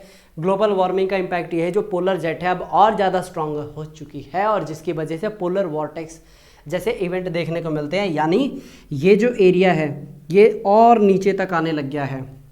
यानी पहले यहीं तक था, ये यहाँ पे था, अब ये थोड़ा सा और अंदर इस तरीके से डेवलप होता जा रहा है। यानी कि पूरा अमेरिका को अपनी आगोश में ले लेता है ठंड के टाइम में। इस इवेंट को क्या बोलते हैं, पोलर वॉर्टेक्स। क्या इवेंट बोला जाता है इसको, पोलर वॉर्टेक्स। अरे जैसे वॉशिंग मशीन के अंदर कपड़े धुलते हैं ना, कभी कभी पानी उछल के बाहर आ जाता है, वो तब होता है जब वॉशिंग मशीन में आप पानी ज़्यादा डाल देते हैं। तो ये थी हमारे कौन से के बारे में बात की है, पोलर फ्रंट के बारे में। इसी तरीके से आपकी जो एक और परमानेंट है, कौन सी है, सब ट्रॉपिकल वेस्टर्ली जेट। इसके लिए आप अगर यहाँ पे बात करें किसकी, हाइट की, फिक्स नहीं है, फिर भी हम 13 किलोमीटर लिख रहे हैं। हाइट इसकी वेरी करती रहती है। ओके, हाइट के बारे में इसके लिए याद रखिएगा, इसकी कोई फिक्स हाइट नहीं है, जो हाइट है वेरी करती रहती है। जैसे विंटर आता है, विंटर में इसकी हाइट कम होती है, इस तरीके से है। और हाँ, ये वाली जो है ना, ये परमानेंट नहीं है, ये वाली जो एयर है परमानेंट नहीं है, जैसे कि आपकी पोलर जेट है। परमानेंट क्यों नहीं है, क्योंकि ये वीक हो जाती है कब, समर के टाइम पे, लेकिन स्ट्रांग होती है कौन से टाइम में, विंटर के टाइम में। अब बात आती है कि विंटर के टाइम में होता क्या है। विंटर के टाइम में ये होता है कि पिक करती है मॉइस्चर कहाँ से, मेडिटेरेनियन सी से, कैस्पियन सी से, और कहाँ जाके बारिश कर देती है, साउथ ईस्ट एशिया के अंदर। अगर मैं यहाँ पे एक डायग्राम ड्रॉ करके दिखाऊँ आपको, ये आपका अफ्रीका बनता है, ठीक है, कुछ इस तरीके से। ये बना इंडिया यहाँ पे।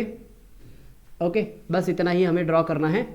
और ये चलिए मैं आपको मेडिटेरेनियन और कैस्पियन आपको बना के दिखा देता हूँ। अब जो ये आर्म है ना, यहाँ से उठती है, ये ऐसे आएगी ये, राइट, ये जेट स्ट्रीम है। और होगा क्या, यहाँ पे जो हिंद कुश वाला जो एरिया है, यहाँ पे ये बाइफर्केट हो जाती है। ये जो मैंने ड्रॉ किया है ये इंडिया है, और इसकी जो अपर आर्म है इस तरीके से, जो ऊपर वाला हिस्सा है, और एक जो दूसरी आर्म होती है नीचे आती है। ऊपर वाले आर्म से क्या होती है, स्नो गिरती है, बर्फ़ गिरती है, और इससे बारिश होती है। और ये हमेशा प्रोमिनेंट कब होती है, विंटर के टाइम में प्रोमिनेंट होती है। क्यों विंटर के टाइम में प्रोमिनेंट होती है, क्योंकि समर के टाइम पे ITCZ आपका इस एरिया के अंदर लाई कर रहा होता है। और जब ITCZ इस एरिया के अंदर लाई करता है तो दूसरा इवेंट क्या होता है, यहाँ से आपकी सोमाली जेट क्या करती हैं, इंडिया के अंदर रश कर रही होती हैं, और इधर बारिश हो रही होती है, राइट। ये रेन वाला होता है, मैं विंटर के टाइम की बात कर रहा हूँ। ओके, यहाँ तक समझ में आ गया। ये एक सिंपल सा कंप्लीट सा यहाँ पे क्या है, सब ट्रॉपिकल वेस्टर्ली जेट के बारे में आपको बता दिया है शॉर्ट फॉर्म में। और दूसरे शब्दों में आपने बहुत सुना है वेस्टर्न डिस्टर्बेंस, वेस्टर्न डिस्टर्बेंस, होता है इसकी वजह से। समझ में आ रहा है? बहुत बढ़िया। ये सिंपल सा आपका ख़त्म होता है इधर जो दो आपकी परमानेंट विंड्स है ना वो। इसके बाद आता है इंडेक्स की अगर हम बात करें, राइट, क्योंकि देखिए इंडेक्स जो यहाँ पे है ना, मैं आपको डायग्राम के थ्रू बताऊंगा, क्योंकि जो यहाँ पे मैं डायग्राम बनाने वाला हूँ आपको उसी के अंदर ही वेल अंडरस्टूड हो जाएगा। इंडेक्स का मतलब है इसका जो ओरिजिन है, ओरिजिन से लेकर के एंड तक का जो पूरा पार्ट है वो किस तरीके से होता है। यहाँ पे जो मैं बोलता जाऊँगा ना वही आपके शॉर्ट नोट हो जाएंगे, ध्यान से सुनिएगा आप। देखिए इसको करते हैं हम क्या, इरेज। टोटल 4 पॉइंट आते हैं इसके अंदर, पहला, दूसरा, तीसरा, चौथा। पहले पार्ट में क्या होता है, हवा बिल्कुल सीधी चल रही है। हवा बिल्कुल सीधी क्यों चल रही है बताते हैं। हवा सीधी इसलिए चल रही है क्योंकि एकदम से ये हवा हो रही है ऊपर की तरफ मूव की है, जियोस्ट्रैफिक विंड का पार्ट बनी है, और फ्रिक्शन है ही नहीं यहाँ पे। फ्रिक्शन क्यों लगता है? फ्रिक्शन लगता है जो जमीन है ना, जब हवा उसके ऊपर से चलती है फ्रिक्शन तब लगता है। अब ऊपर तो कोई जमीन है नहीं, फ्रिक्शन लगा नहीं, वेल तो अब होगा क्या, धीरे धीरे जो टेम्परेचर है कोई एक फ्रंट हावी हो जाएगा इसके अंदर। अब वो कौन सा फ्रंट हावी होगा डायग्राम में बना के देखते हैं।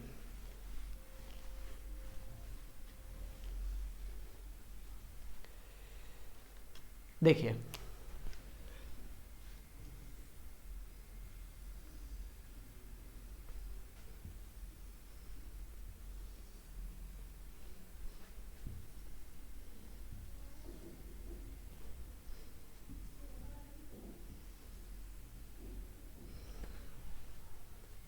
अब ये क्या है फिगर, ये हम बना रहे किसका, index cycle of jet stream.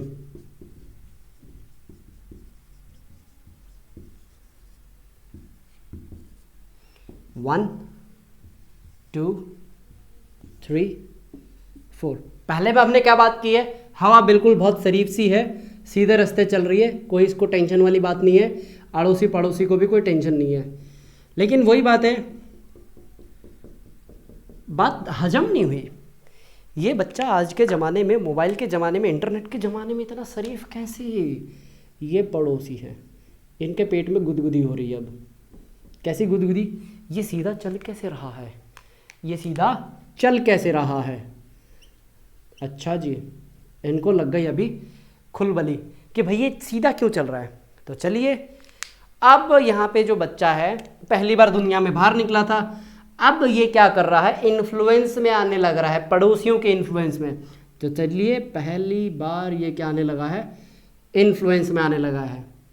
तो दिखाते हैं इसका इन्फ्लुएंस कैसे इम्पैक्ट डाल रहा है इसके पाथ के ऊपर।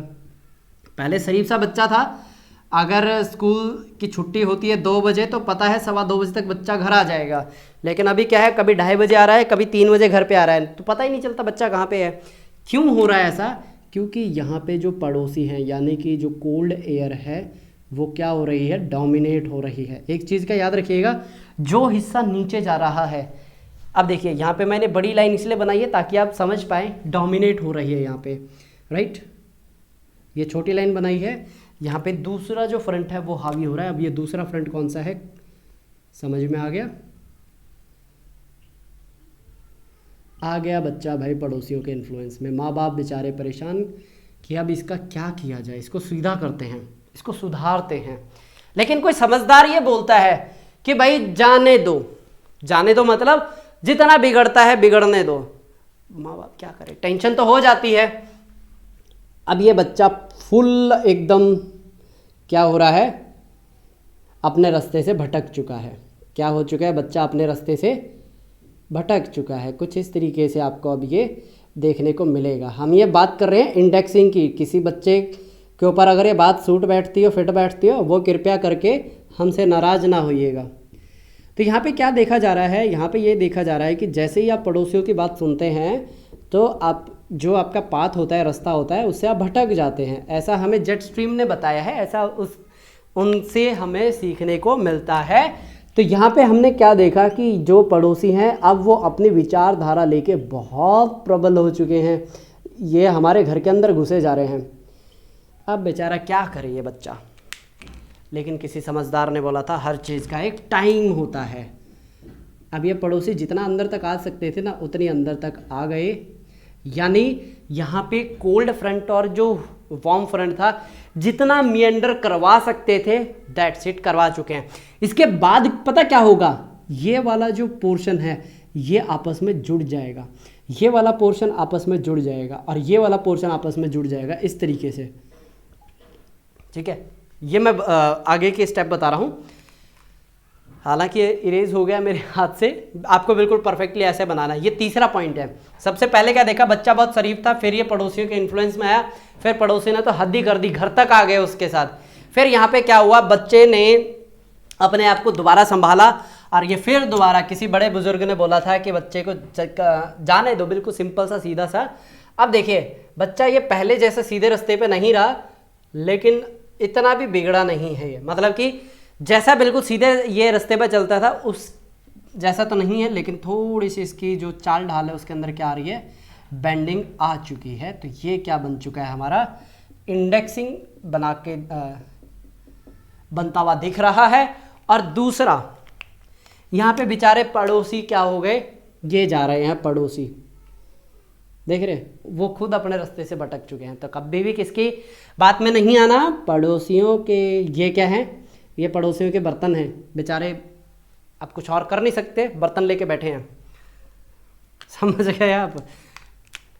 और ये क्या है फिर आपका लो प्रेशर एरिया। बेसिकली ये क्या है, अगर आपको कभी कभी ऐसा लगता है ना एकदम से सिर्फ आपके ही पर्टिकुलर एरिया के अंदर बहुत ज़्यादा स्पीड से हवा चली है, वो रीज़न यही है क्योंकि कई बार क्या होता है, पैचेस बन जाते हैं हवा के, जो एयर मास होता है ना उसके क्या बन जाते हैं, पैचेस बन जाते हैं। तो उसकी वजह से आपको ऐसी सिचुएशंस देखने को मिलती है। चाहे तो आप यहाँ पे जो ब्लू वाला लिखा है यहाँ पे हाई प्रेशर लिख सकते हैं, ये हाई प्रेशर को डिपेक्ट कर रहा है। बच्चा क्या हो चुका है, अब शरीफ हो चुका है, ये पड़ोसियों से बच चुका है।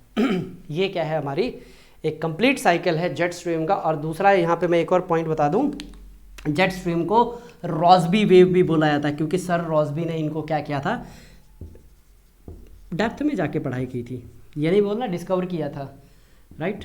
रॉसबी वेव्स, ये जो पूरी साइकिल है ना उन्होंने ही डिस्कवर करके बताई थी। तो चलिए बच्चे को करते हैं थोड़ी देर साइड में। यहाँ पे जेट स्ट्रीम के पर्सपेक्टिव देखते हैं। जो नंबर 1 है, नंबर 1 में क्या है, हवा बिल्कुल सीधी चल रही है, जो फ्रंट है वो अभी से इतने ज़्यादा डोमिनेट नहीं हुए। क्यों नहीं हुए, क्योंकि अभी से ठंड का समय नहीं आया है। जैसे जैसे ठंड का समय नज़दीक आ रहा है, यहाँ पे कोल्ड फ्रंट क्या हो रहा है, हावी हो रहा है। तो ऑब्वियस ही बात है, जब लड़ाई होती है हमेशा दोनों तबके ना किसी किसी एरिया के अंदर क्या होते हैं, हावी होते हैं। सेम यहाँ पे देखने को मिल रहा है। फिर ये इतनी ज़्यादा मेंडरिंग हो जाती है कि जो आर्म्स हैं, राइट, ये आपस में क्या करते हैं, टच करती हैं। अरे भाई हमने ये पढ़ा था ना नदियों के मामले में, ये इस तरीके से ऐसे ऐसे ऐसे ऐसे ऐसे गोल घूम के जाएगी। और एक टाइम ऐसा आता था कि ये जो क्या हो रही है, जो आर्म्स इस तरीके से हो रही हैं टच, ये क्या करती थी, अपने आप को इस तरीके से फ्लो करती थी। और यहाँ पे जो हिस्सा बच गया उसको क्या बोलते थे हम, ऑक्सबो लेक बोलते थे। ऐसा ही पानी में हो रहा है और ऐसा ही कहाँ पे हो रहा है, हवा में हो रहा है। यही है आपका index cycle of jet stream. ये हमारा कंप्लीट हो चुका है, बना लीजिए आप इसको।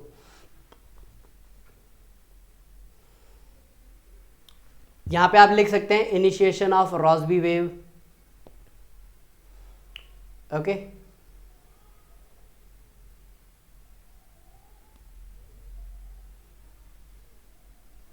ये आप इस तरीके से लिख लीजिए।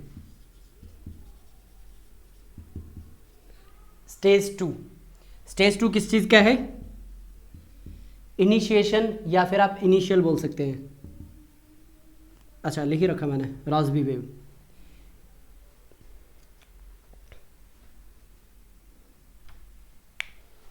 बना लीजिए। इसके बाद थर्ड पॉइंट ये आ जाएगी आपकी थर्ड स्टेज, जिसके अंदर क्या होगी, मियंडरिंग डेवलपमेंट होने स्टार्ट हो जाएगी। Full development of Rossby wave. यहां पे क्या है, डेवलपमेंट स्टार्ट हुई है, इधर डेवलपमेंट स्टार्ट हुई है और यहां पे हो चुकी है फुल डेवलपमेंट।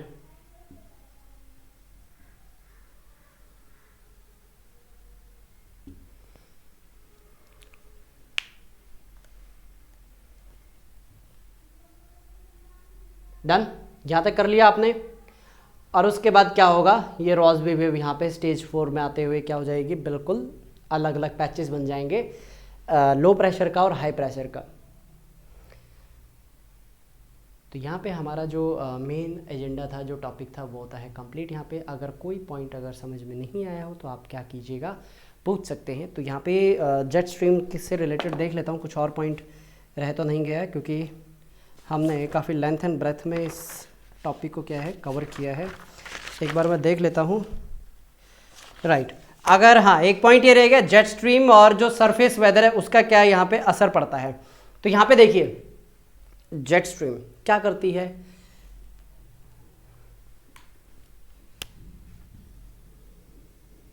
इस तरीके से क्या हो रही है, ये जेट स्ट्रीम फ्लो हो रही है।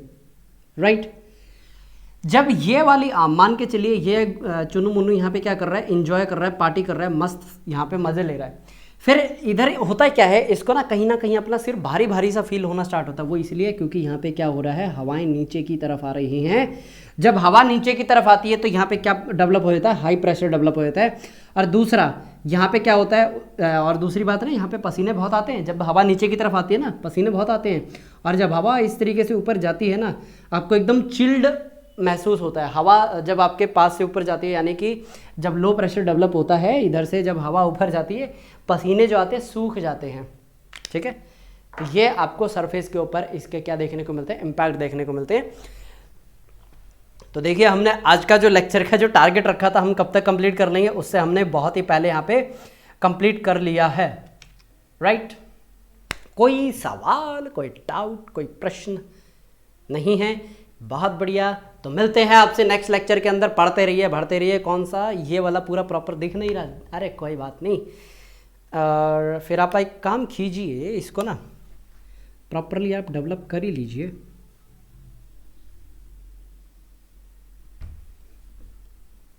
कहाँ तक दिख रहा है आपको? यहाँ तक दिख रहा है ना? चलिए यहीं पे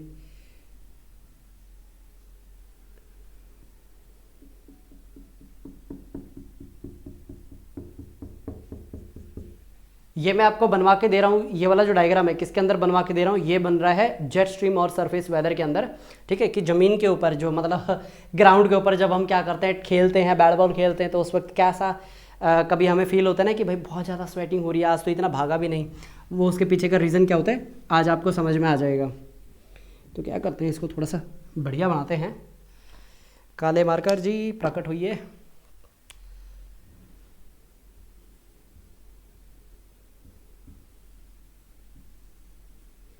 ये क्या शो कर रहा है, बेंडिंग शो कर रहा है। तो बेंडिंग हमारे एरोज के अंदर तो नहीं आई भाई।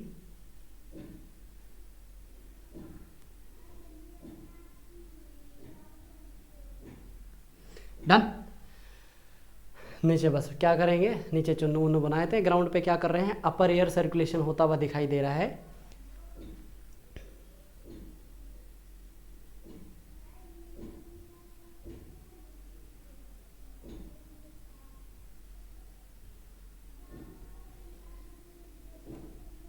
ओके, अरे बनाते वक्त हाथ थोड़ा सा टेढ़ा जा रहा है। और दूसरा फिर ये जो हवा है पूरा क्या करेगी, एक सर्कल पूरा करेगी। तो यहाँ पे हम क्या करेंगे, इसको इस तरीके से नीचे आता हुआ दिखाई देंगे, दिखा देते हैं। राइट, तो ये पूरा क्या कर रही है, एक कंप्लीट साइकिल यहाँ पे डेवलप कर रही है। और यहाँ पे हमारा कंप्लीट होता है रैपिड मूविंग एयर। डायग्राम का नाम, आप डायग्राम का नाम लिखिए अपर एयर सर्कुलेशन।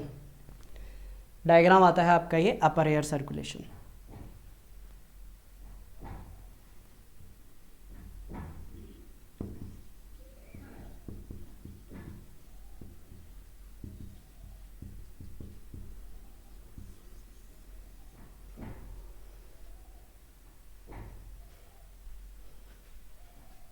और इस जगह क्या हो रही है, हवा इकट्ठी हो रही है, यानी कि पाइलिंग ऑफ एयर।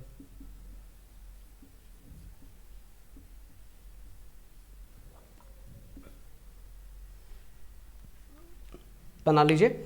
ये हमारा था आज का आखिरी डायग्राम। इसके बाद स्टार्ट होंगे हमारे फ्रंट के अंदर हम एयर मास है वो देखेंगे। एयर मास के अंदर आपको बहुत इंटरेस्टिंग, बहुत बड़ा सा डायग्राम आपको पहले ही हाफ में क्या करके बना के आपको देंगे। राइट, तो करते हैं आज के लेक्चर को ख़त्म। लेक्चर ख़त्म होते बताइए क्या दिमाग में आना चाहिए, रीड, रिपीट और रिवाइज, और सुबह उठते ही रिकॉल। मिलते हैं आपसे नेक्स्ट लेक्चर के अंदर। कोई भी पॉइंट है या फिर कोई डाउट है आपका ज़रूर पूछ लीजिएगा। आपको मेरी तरफ से सबको नमस्कार।